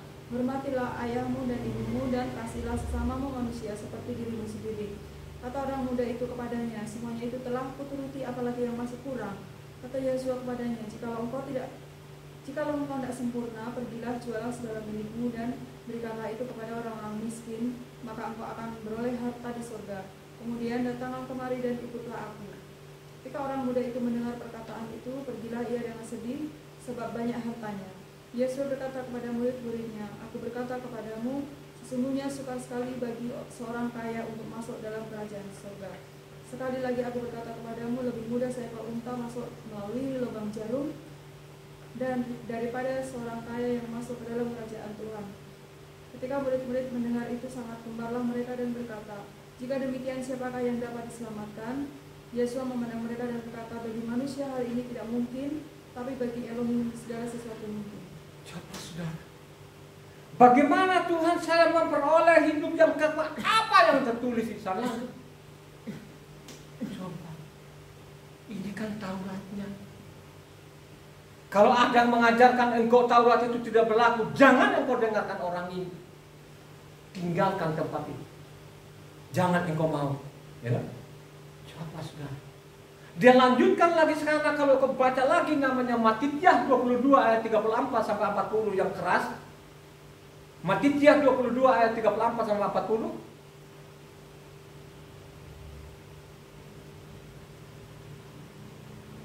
Matityah 22 ayatnya 34 sampai 40. Ketika orang-orang Farisi mendengar bahwa Yesus telah membuat orang-orang Saduki itu bungkam, berkumpullah mereka, dan seorang dari mereka, seorang ahli Taurat, bertanya untuk mencobai dia, "Guru, hukum manakah yang terutama dalam hukum Taurat?" Jawab Yesua kepadanya, "Kasihlah Yahweh Tuhanmu dengan segenap hatimu dan dengan segenap jiwamu dan dengan segenap akal budimu. Itulah hukum yang terutama dan yang pertama. Dan hukum yang kedua yang sama dengan itu ialah, kasihlah sesamamu manusia seperti dirimu sendiri. Pada kedua hukum inilah tergantung seluruh hukum Taurat dan kitab para nabi." Coba saudara, kasihlah sesama manusia, kasihlah kepada Tuhan, itu sudah, itu namanya kebenaran saudara. Ya. Makanya kalau engkau baca namanya sana, Imamat 19:18 sana, kasihlah sesamamu manusia. Kasihlah Tuhan, itu kalau engkau baca namanya Ulangan 6. Coba saudara. Dengar Israel, Yahweh itu Tuhan, Yahweh itu Esa. Kasihlah Tuhan dengan segenap hati, dengan segenap jiwa. Maksudnya itu, jangan kau mengabaikan namanya hukumnya tuh. Amin gak Jo? Ya. Maupun juga Markus 12 sana ayatnya 28 sampai 34. Ya. Ini diulang saudara. Bagaimana seorang pendeta dari mimbar itu dia bilang hukum Taurat itu dibuang. Nah kalau sudah seperti itu namanya mati konyol. Baca namanya Markus 12 ayat 28 sampai 34. Lengkap.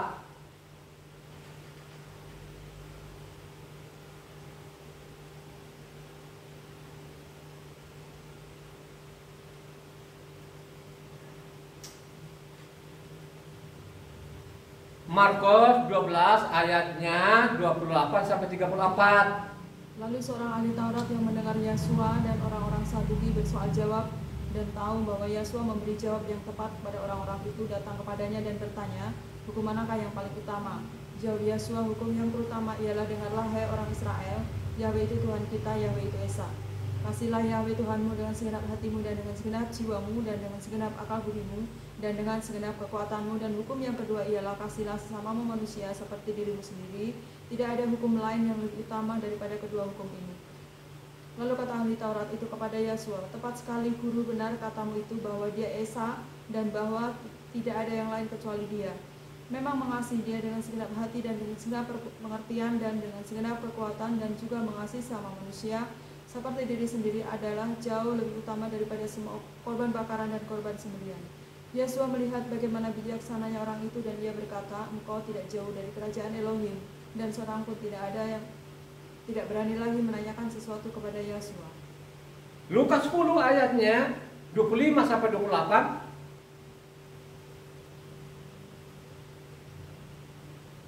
Pada suatu kali berdirilah seorang ahli Taurat untuk mencoba Yosua, katanya, Guru, apa yang harus kuperbuat untuk memperoleh hidup yang kekal? Jawab Yosua kepadanya, apa yang tertulis dalam hukum Taurat? Apa yang kau baca di sana? Jawab orang itu, kasihilah Yahweh Tuhanmu dengan segenap hatimu dan dengan segenap jiwamu dan dengan segenap kekuatanmu dan dengan segenap akal budimu, dan kasihlah sesama manusia seperti dirimu sendiri. Kata Yosua kepadanya, jawabmu itu benar, perbuatlah demikian, maka engkau akan hidup. Jawabmu itu benar, lakukan itu supaya engkau hidup. Bagaimana seorang pendeta itu mengatakan Taurat itu tidak berlaku, mereka mengganti seenak-enak perutnya mereka ini. Coba saudara, ini ketiga orang ini dicatat kok saudara. Dicatat kok saudara. Tidak pernah ada satu manusia pun yang saya ketemukan di dalam kitab suci di dalam supaya namanya Taurat itu dibuang. Coba, ini kan pertama ini dicatat ada 4 penginjil di situ saudara. Coba kan, ada 4 penginjil ini mencatat ini sangat jelas di situ, ya, bahwa Taurat itu segala-galanya. Ya, dijamin namanya Taurat itu, ya, bahwa kekal adanya. Coba saudara. Ya.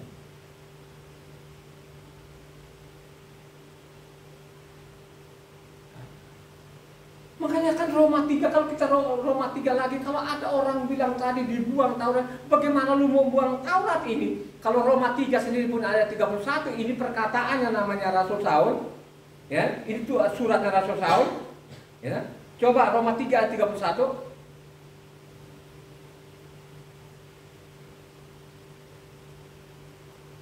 Roma 3 ayat 31. Jika demikian, adakah kami membatalkan hukum Taurat karena iman? Sama sekali tidak, sebaliknya kami meneguhkan. Tidak ada juga pun yang suruh batalkan namanya tak. Malah kami meneguhkan, mengokohkan. Ini kan ditulis, ini kan suratnya Rasul Saul. Kalau tadi ini kan nelayan-nelayan, tadi ini ada 3 orang tadi mencatatnya. Tapi kan mencatat juga di sana apa? Namanya Yohanan sana, Yohanan 17 ayat 17 bagaimana bunyinya? Coba. Yohanan 17 ayat 17. Kuduskanlah mereka dalam kebenaran, firman-Mu adalah kebenaran. Itulah yang tidak dipahami. Firman adalah namanya kebenaran. Yang dimaksud itu namanya Tauratnya adalah namanya kebenaran. Makanya saya mengatakan kalau ulangan 6 sana ayatnya 25 di sana, kalau kamu menjadi benar, ikuti namanya hukumnya tuh, berarti kamu benar. Amin gak tuh? Coba saudara. Ya. Makanya kalau engkau baca namanya Yohanan 12 ayat 44 itu, ya, itu sangat jelas di situ. Yohanan 12 ayat 44 sampai 48 yang keras. Tetapi Yosua berseru katanya, barang siapa percaya kepadaku, ia bukan percaya kepadaku tetapi kepada Dia yang telah mengutus aku. Dan barang siapa melihat aku, ia melihat Dia yang telah mengutus aku. Aku telah datang ke dalam dunia sebagai terang, supaya setiap orang yang percaya kepadaku jangan tinggal dalam kegelapan. Dan jikalau seorang mendengar perkataanku tetapi tidak melakukannya, aku tidak menjadi hakimnya, sebab aku datang bukan untuk menghakimi dunia, melainkan untuk menyelamatkannya. Barang siapa menolak aku dan tidak menerima perkataanku, ia sudah ada hakimnya, itu firman yang telah kukatakan. Itulah yang akan menjadi hakimnya pada akhir zaman. Catat tuh ini. Itu yang dimaksud tadi Yesaya tadi itu. Dia datang itu untuk namanya mengokohkan, untuk kembali ke namanya kepada hukumnya tuh Kalau dulu itu melalui nabi, tapi sekarang itu dia datang di bumi sendiri sebagai anak manusia, sampaikan kepada bangsa Israel supaya kembali namanya ke hukumnya Tuhan. Tapi kalau engkau tidak mau kembali kepada hukumnya Tuhan, makanya hakimnya apa? Katanya, dia akan menghakimi nanti. Pada waktu dia datang kedua kalinya, dia sebagai hakim, maka dia bilang itu sebelah kanan ada domba, sebelah kiri ada namanya kak. Itu yang dia maksud. Makanya sebelum benar-benar nanti berakhir bumi ini, kan gitu, peringatkan manusia supaya kembali kepada hukumnya Tuhan. Kalau engkau kembali kepada hukumku, kalau engkau mencintai akan Tauratku, pasti memperoleh hidup yang Tapi kalau kau tidak mau, kau tidak mendengar, sudah ada hak, dia tidak akan berubah nanti.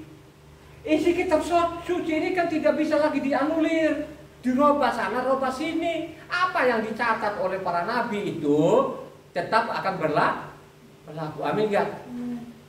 Akan berlaku. Hanya persoalannya pada zaman Yesua itu sudah tidak mengenal Taurat lagi, sudah tidak mengenal hukum lagi, saudara. Ya, mereka sudah tidak kenal hukum lagi. Mereka tinggalkan Taurat ini yang mereka gadang-gadang ada namanya Talmud. Dicatatlah di sana Yohanan 7 ayatnya coba 19. Yohanan 7 ayat 19.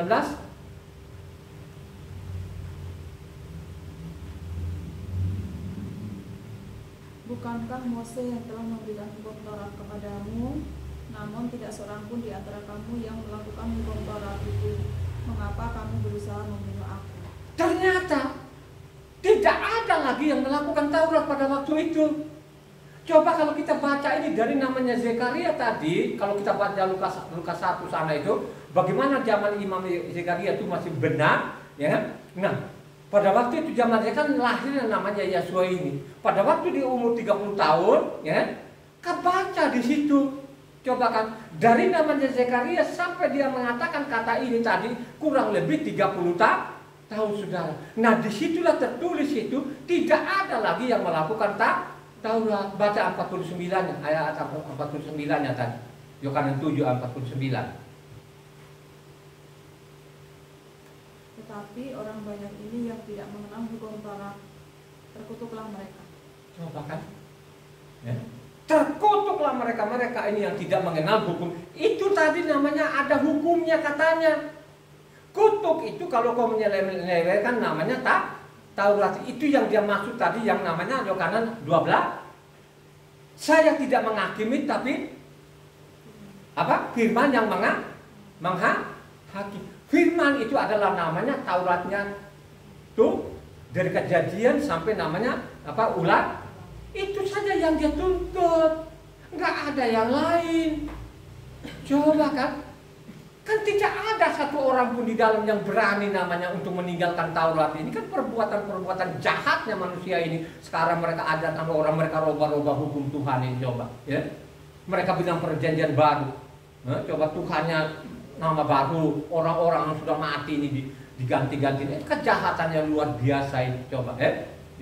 Coba kalau kita baca lagi Roma 13 lah ayatnya 8 sampai 11 sana sampai 10. Coba Roma 13 ayatnya 8 sampai 10. Janganlah kamu berhutang apa-apa kepada siapapun juga, tetapi hendaklah kamu saling mengasihi. Sebab barang siapa mengasihi sesamanya manusia, ia sudah memenuhi hukum Taurat. Karena firman jangan berzina, jangan membunuh, jangan mencuri, jangan mengingini, dan firman lain manapun juga sudah tersimpul dalam firman ini, yaitu kasihilah sesamamu manusia seperti dirimu sendiri. Kasih tidak berbuat jahat terhadap sesama manusia, karena itu kasih adalah kegenapan hukum Taurat. Coba saudara, apakah namanya Rasul Saul itu menganulir namanya perkataan Tuhan? Kan tidak, itu kan coba kan? Itu juga kan namanya apanya Tauratnya tuh Tuhan, saudara. Coba kan Galatia 5 ayat 14.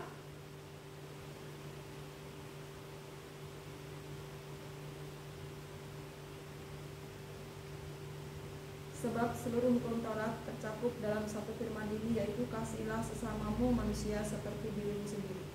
Coba kan, ini juga kan Taurat, saudara. dicatat juga di mana, pasal mana, ayat mana yang mengatakan suruh buang namanya hukumnya Tuhan. Itu yang dia maksud tadinya aku datang itu menegakkan lagi namanya hukumnya. Hukumku, dia tidak mengatakan hukumku. Ya? Coba. Ya? Tapi yang pasti di situ dia adalah Yahweh itu sendiri datang di bumi ini untuk menegakkan hukumnya. Coba saudara. Ya? Yakub 2 ayat 8 sampai 11 bagaimana di sana? Ini jelas loh saudara.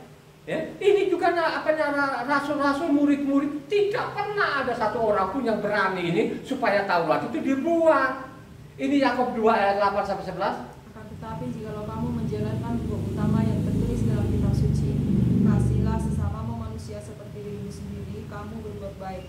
Tetapi jikalau kamu memandang muka, kamu berbuat dosa, dan oleh hukum itu menjadi nyata bahwa kamu melakukan pelanggaran.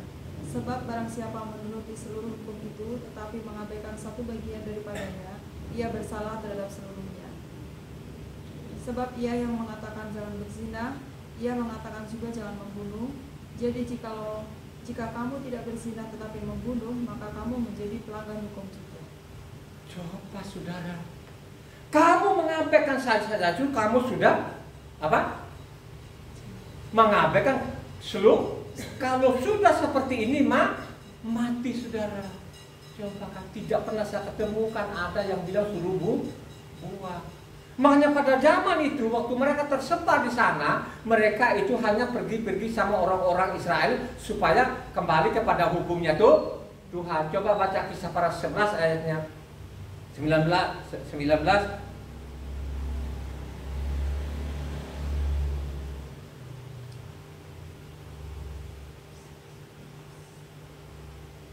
19 atau 9 coba. Kisah Para 11 19 ya. Sementara itu banyak saudara-saudara telah tersebar karena penganiayaan yang timbul sesudah Stefanus dibunuh mati, maka tersebar sampai ke Fenisia, Siprus, Antioquia. Namun mereka memberitakan Injil kepada orang Yahudi saja. Coba kan terbaca di situ kan, mereka hanya sampaikan kepada namanya orang-orang Yahudi. Kan sinkron kan? Sinkron tadi kalau kita baca namanya Matitia 10 ayatnya 5-6 tadi, pergilah kepada domba-dombaku yang hidup, jangan menyimpang ke bangsa lain. Ini kan dia peringatkan namanya Matitia 10 tadi, jangan menyimpang ke bangsa lain. Akhirnya terbaca di situ, tertulis di situ, Kisah Para 11 ayat 19 tadi, mereka hanya sampaikan kepada bangsa Yahudi. Coba saudara. Ini sangat jelas-jelas tidak ada ajaran lain. Benar-benar mereka mau mengembalikan kepada hukumnya tuh. Amin gak tuh? Ya. Baca lagi namanya Kisah Para 13 ayat 14-15. Kisah Para 13 ayat 14-15. Dari Perga mereka melanjutkan perjalanan mereka, lalu tiba di Antioquia di Pisidia. Pada hari Sabat mereka pergi ke rumah ibadat lalu duduk di situ. Setelah selesai pembacaan dari hukum Taurat dan kitab nabi-nabi, pejabat-pejabat rumah ibadat menyuruh bertanya kepada mereka, saudara-saudara, jika saudara-saudara ada pesan untuk membangun dan menghibur umat ini, silakanlah. Coba saudara, pada waktu mereka tersebar kemana-mana, tidak bawa kitab apa-apa, hanya mereka bawa kitabnya Moses dan kitabnya para nabi. Mereka bawa di rumah ibadah itu mereka sampaikan. Yang mereka sampaikan ibadah baru nggak? Mereka sampaikan perjanjian baru nggak? Tidak ada. Yang mereka sampaikan itu ini loh, sudah dicatat loh. Ini dalam kitab suci sudah catat bahwa Mesias itu akan datang di bumi. Sudah datang. Benar nggak itu yang kamu tangkap? Ya kan? Makanya juga kalau engkau baca namanya Kisah Para 15 ayat 21. Kisah Para Rasul 15 ayat 21. Sebab sejak zaman dahulu hukum Moses diberitakan di tiap-tiap kota dan sampai sekarang hukum itu dibacakan tiap-tiap hari Sabat di rumah-rumah ibadah. Coba dari dulu zaman Moses itu sampai saat ini pun masih dibacakan di rumah-rumah ibadah. Ada kitab lain nggak pada waktu itu? Tidak ada kitab lain. Ini saya sampaikan kepada jemaat maupun pendengar. supaya kau tidak ditipu. Tuhan tidak merintahkan engkau bikin perjanjian baru. Tuhan tidak merintahkan kau hapus namanya perintah Tuhan. Tidak pernah diperintahkan. Coba. Yang dia inginkan itu supaya kita benar-benar itu menegakkan namanya hukumnya tuh Tuhan. Amin gak? Baca lagi Kisah Para 17 ayat 23. Sebab ketika aku berjalan-jalan di kotamu dan melihat-lihat barang-barang pujaanmu, aku menjumpai sebuah mesbah dengan tulisan kepada Elohim yang tidak dikenal. Apa yang kamu sembah tanpa mengenalnya, itulah yang kuberitakan kepada kamu. Ulang. Sebab Kisah Para 17 ayat 23, ayat 2 sampai 3 maksudnya. Ayat 2 sampai 3. Seperti biasa, Saul masuk ke rumah ibadat itu 3 hari Sabat berturut-turut ia membicarakan dengan mereka bagian-bagian dari kitab suci. Ia menerangkannya kepada mereka dan menunjukkan bahwa Mesias harus menderita dan bangkit dari antara orang mati. Lalu ia berkata, inilah Mesias, yaitu Yesua yang diberitakan kepada. Coba, yang dia maksud kitab suci namanya Matikias sampai Wahyu, atau kitab suci yang dimaksudkan kitabnya Mose dan kitab para nabi? Mose dan para nabi. Yang pasti itu yang mereka bawa itu adalah kitabnya Mose dan kitab para nabi, saudara. Ini sangat jelas. Makanya Kisah Para 21 juga di sana ayatnya 19 sampai 24. Kisah Para 21 ayatnya Saul memberi salam kepada mereka, lalu menceritakan sampai 24 dengan terperinci apa yang dilakukan Elohim di antara bangsa-bangsa lain oleh pelayanannya. Mendengar itu mereka memuliakan Tuhan, lalu mereka berkata kepada Saul, saudara, lihatlah beribu-ribu orang Yahudi telah menjadi percaya, dan mereka semua rajin memelihara hukum Taurat. Tetapi mereka mendengar tentang engkau, bahwa engkau mengajar semua orang Yahudi yang tinggal di antara bangsa-bangsa lain untuk melepaskan hukum Mose, sebab engkau mengatakan supaya mereka jangan menyunatkan anak-anaknya dan jangan hidup menurut adat istiadat mereka. Jadi bagaimana sekarang? Tentu mereka akan mendengar bahwa engkau telah datang kemari. Sebab itu lakukanlah apa yang kami katakan ini. Di antara kami ada 4 orang yang bernazar. Bawalah mereka bersama-sama dengan engkau, lakukanlah pentahiran dirimu bersama-sama dengan mereka, dan tanggunglah biaya mereka sehingga mereka dapat mencukur rambutnya. Maka semua orang akan tahu bahwa segala kabar yang mereka dengar tentang engkau sama sekali tidak benar, melainkan bahwa engkau tetap memelihara hukum Taurat. Coba kan, kalau mendengar-dengar dulu bahwa dia Rasul Saul ini sudah bikin ibadah baru, mungkin jadi Kristen atau orang-orang Nasrani, dia bantah di situ, tidak pernah. Kalaupun ada omong-omongan seperti itu, fitnah namanya. Saya tetap namanya mengajarkan namanya Tauratnya tuh Tuhan. Ini sangat jelas, dia bantah di situ. Kami dengar-dengar dulu, engkau mau bikin ibadah baru. Coba kan, ternyata tidak benar. Malah engkau tetap namanya patuh kepada namanya Tauratnya tuh.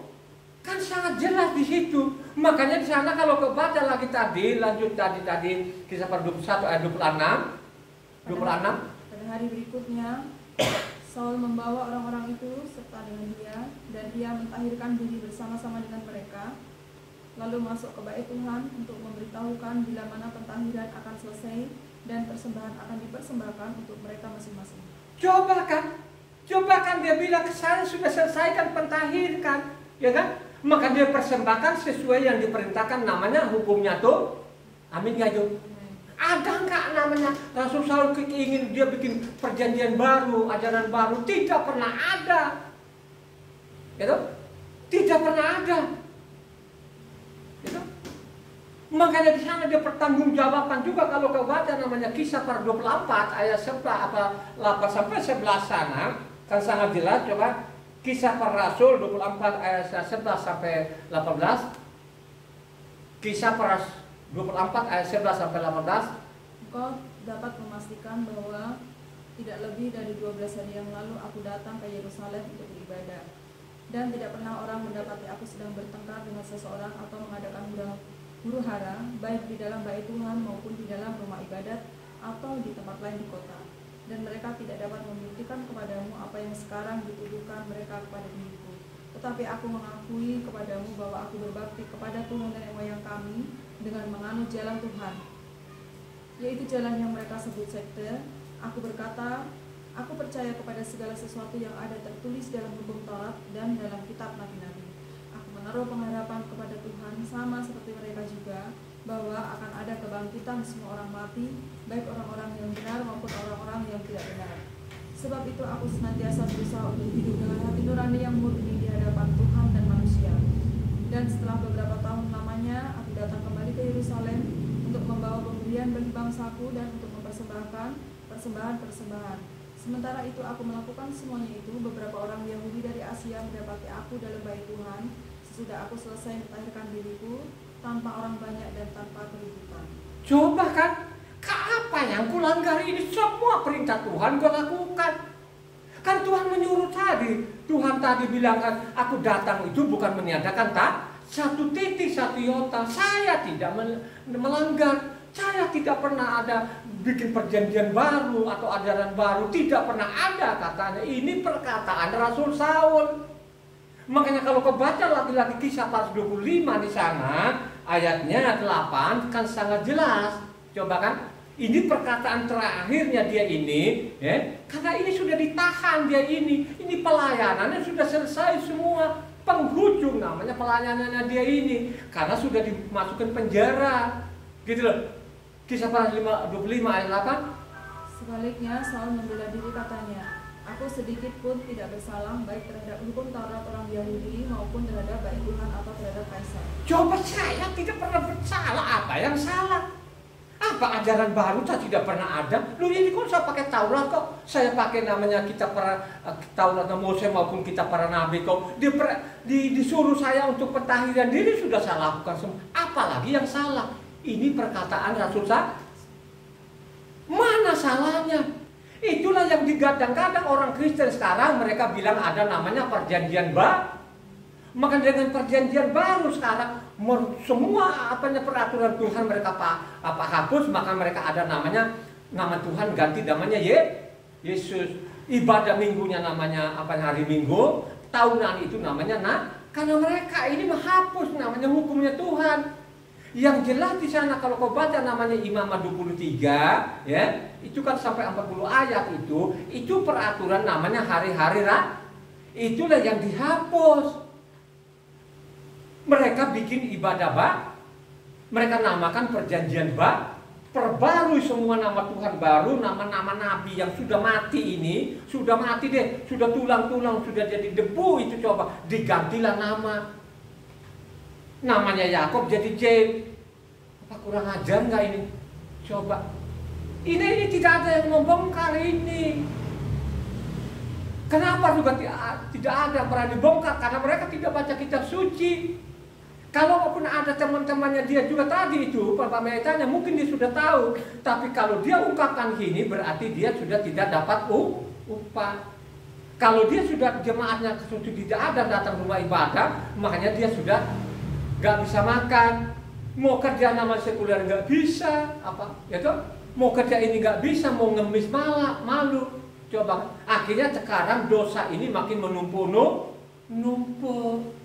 Ya. Apa yang salah? Saya tidak salah. Ini perkataan Rasul Saul terakhir loh, saudara. Ini dia dalam penjara. Dia pertanggungjawabkan pelayanan itu, tidak ada yang menyimpangin. Ini kan ditulis oleh namanya Luka. Luka ini bersama-sama dengan Rasul Saul, satu zaman dengan Luka dengan Rasul Saul. Makanya kalau ada tulisan-tulisan lain itu, misalnya Efesus 2 ayat 15 sana, dengan matinya dia, akhir ketentuan hukum, itu penyimpangan. Ini bagian-bagian namanya pena-pena palsu ini, yang menyesatkan orang supaya banyak orang mati. Banyak sekali yang saya catat di dalam ini, yang mereka bilang perjanjian baru tadi, banyak yang dirobah-robah. Saya bilang roba-roba, datang bawa kita ketemu muka dengan saya kalau berani. Ya, saya tunjukin nanti di dalamnya yang mana yang mereka roba-roba. Ya toh? Habis itu saya coret sabut itu tadi pasal ini, saya suruh telan orang itu. Dia suruh telan bulat-bulat itu isinya. Kalau dia berani, ini saya akan angkat ini. Ya. Siapa yang menentang sama saya ketemu muka? Pengen tahu? Ya. Kenapa saya begini marah sekarang ini saya karena keluarga banyak yang mati sia-sia ini, sehingga saya ungkapin. Ya. Ya. Coba kan, banyak sekali ini namanya, makanya saya mengatakan ini banyak orang namanya yang salah menangkap kebebasan itu, ya. Kebebasan yang diberikan kepada Tuhan itu mereka salah gunakan. Kenapa mereka salah gunakan? Karena mereka tidak baca kitab suci dengan teratur. Coba baca Ulangan 30 ayatnya. Coba Ulangan 30 ayatnya 19. Ini banyak orang yang salah gunakan loh saudara. Ini saya kalau baca dari Ulang 30 ini, waduh luar biasa loh Tuhan. Tuhan kita bukan Tuhan yang otoriter. Coba dia berikan kebebasan, ya. Coba. Makanya dia pilihlah kehidupan. Kata tadi Ulangan 30 ayat 19 ya, pilihlah namanya kehidupan. Coba baca. Aku memanggil langit dan bumi menjadi saksi terhadap kamu pada hari ini. Kepadamu ku perhadapkan kehidupan dan kematian, berkat dan kutuk. Pilihlah kehidupan supaya kau hidup, kau maupun keturunan. Catatlah saudara. Catat betul-betul ini, pilihlah namanya yang dia maksud itu saudara, ikuti perintahku. Makanya kalau kau baca lagi Galatia 5 ayatnya 13 sana kan sangat jelas, ya. Galatia 5 ayat 13. Saudara-saudara, memang kamu telah dipanggil untuk merdeka. Tetapi janganlah kamu mempergunakan kemerdekaan itu sebagai kesempatan untuk kehidupan dalam dosa, melainkan layanilah seorang akan yang lain oleh kasih. Cobalah saudara, jangan salah gunakan sekarang tadi. Aku datang di bumi ini mengorbankan nyawaku dengan setetes darahku, tapi jangan salah Makanya diperingatkan kalau kau baca namanya Ibrahim 6, Ibrahim 10 di sana, orang sudah tahu, sudah disampaikan kebenaran, tapi mereka melanggar lagi, itu sudah tidak ada pengampunan. Tidak mungkin lagi kau turunkan Tuhan gitu, kau salib lagi. Itu kematian abad. Makanya jangan berdosalah. Maksudnya itu jangan dilanggar lagi namanya kitabnya Tuhan. Ya, itu kan sangat jelas. Kisah Para Rasul 10 ayat 35 mengatakan bagaimana? Kisah Para Rasul 10 ayat 35. Setiap orang dari bangsa manapun yang takut akan Dia dan yang mengamalkan kebenaran berkenan kepadanya. Yang mengamalkan, yang menegakkan namanya hukumnya Tuhan, orang itu akan selamat. Makanya dia datang di bumi ini, yang dia selamatkan siapa? Orang-orang yang diselamatkan siapa? Orang-orang namanya yang mengamalkan hukumnya tuh, yang ingat tadi, yang ikuti perintah tadi tuh, Matitia 5. Ya. Yang betul-betul mencintai Tuhan, itu yang dia selamat. Amin gak dong? Dia meneteskan darahnya, kan gitu. Pada waktu dia meneteskan darah, orang bilang, ya, karena kesalahanku. Dengan kesalahanku sekarang, saya mau kembali kepada hukumnya tuh, itu yang disela. Amin gak dong? Ya, orang-orang yang yakin, dia ditombak, dia dibunuh karena kesalahan saya, karena digantikan apa? Makanya Yesua itu namanya anak domba. Ya, kalau engkau sadar itu, karena saya sudah digantikan. Hutang-hutangku sekarang sudah dilunaskan, sudah diputihkan, ya. Aku mau kembali kepada hukumnya Tuhan. Nah, disitulah Tuhan dia akan menyelamatkan. Amin kan? Baca Galatia 4 sebagai terakhir sekarang. Bacalah Galatia 4 ayat 4-5. Supaya tidak gagal paham baca kitab suci ini. Baca Galatia 4 ayat 4-5. Tapi setelah genap waktunya, maka Tuhan mengutus anaknya yang lahir dari seorang perempuan dan takluk kepada hukum Taurat. Ia diutus untuk menebus mereka yang takluk kepada hukum Taurat, supaya kita diterima menjadi anak. Coba. Kalau kau tadi menerima sebagai anak, supaya jadikan anak engkau, harus tadi kau ingat namanya Matitia 5 ayatnya 17 sampai 20. Itu yang dia selamatkan. Kalau kau hilangkan sabatnya, kau hilangkan pondok daunnya, kau hilangkan segala-galanya sana, dia tidak pernah menyelamatkan. Dia lemparkan kau neraka. Coba kan? Kalau ada orang-orang mengajarkan Taurat ini yang benar, maka dia akan masuk dalam kerajaan surga. Tapi kalau ada orang yang mengajarkan suruh buang Taurat, maka dia harus dilemparkan neraka. Itu kata firman Tuhan, itu yang dia mengatakan, itulah hakimnya. Gitu loh. Amin gak? Ya, marilah kau renungkan lagi firman Tuhan ini, jangan engkau bosan-bosan. Habis ini tadi yang kau catat tadi, lu baca ulang lagi, lu renungkan lagi, pasti engkau selamat. Amin gak? Mari kita. Haleluya. Terpuji-pujilah nama Tuhan Mesias selama-lamanya. Biar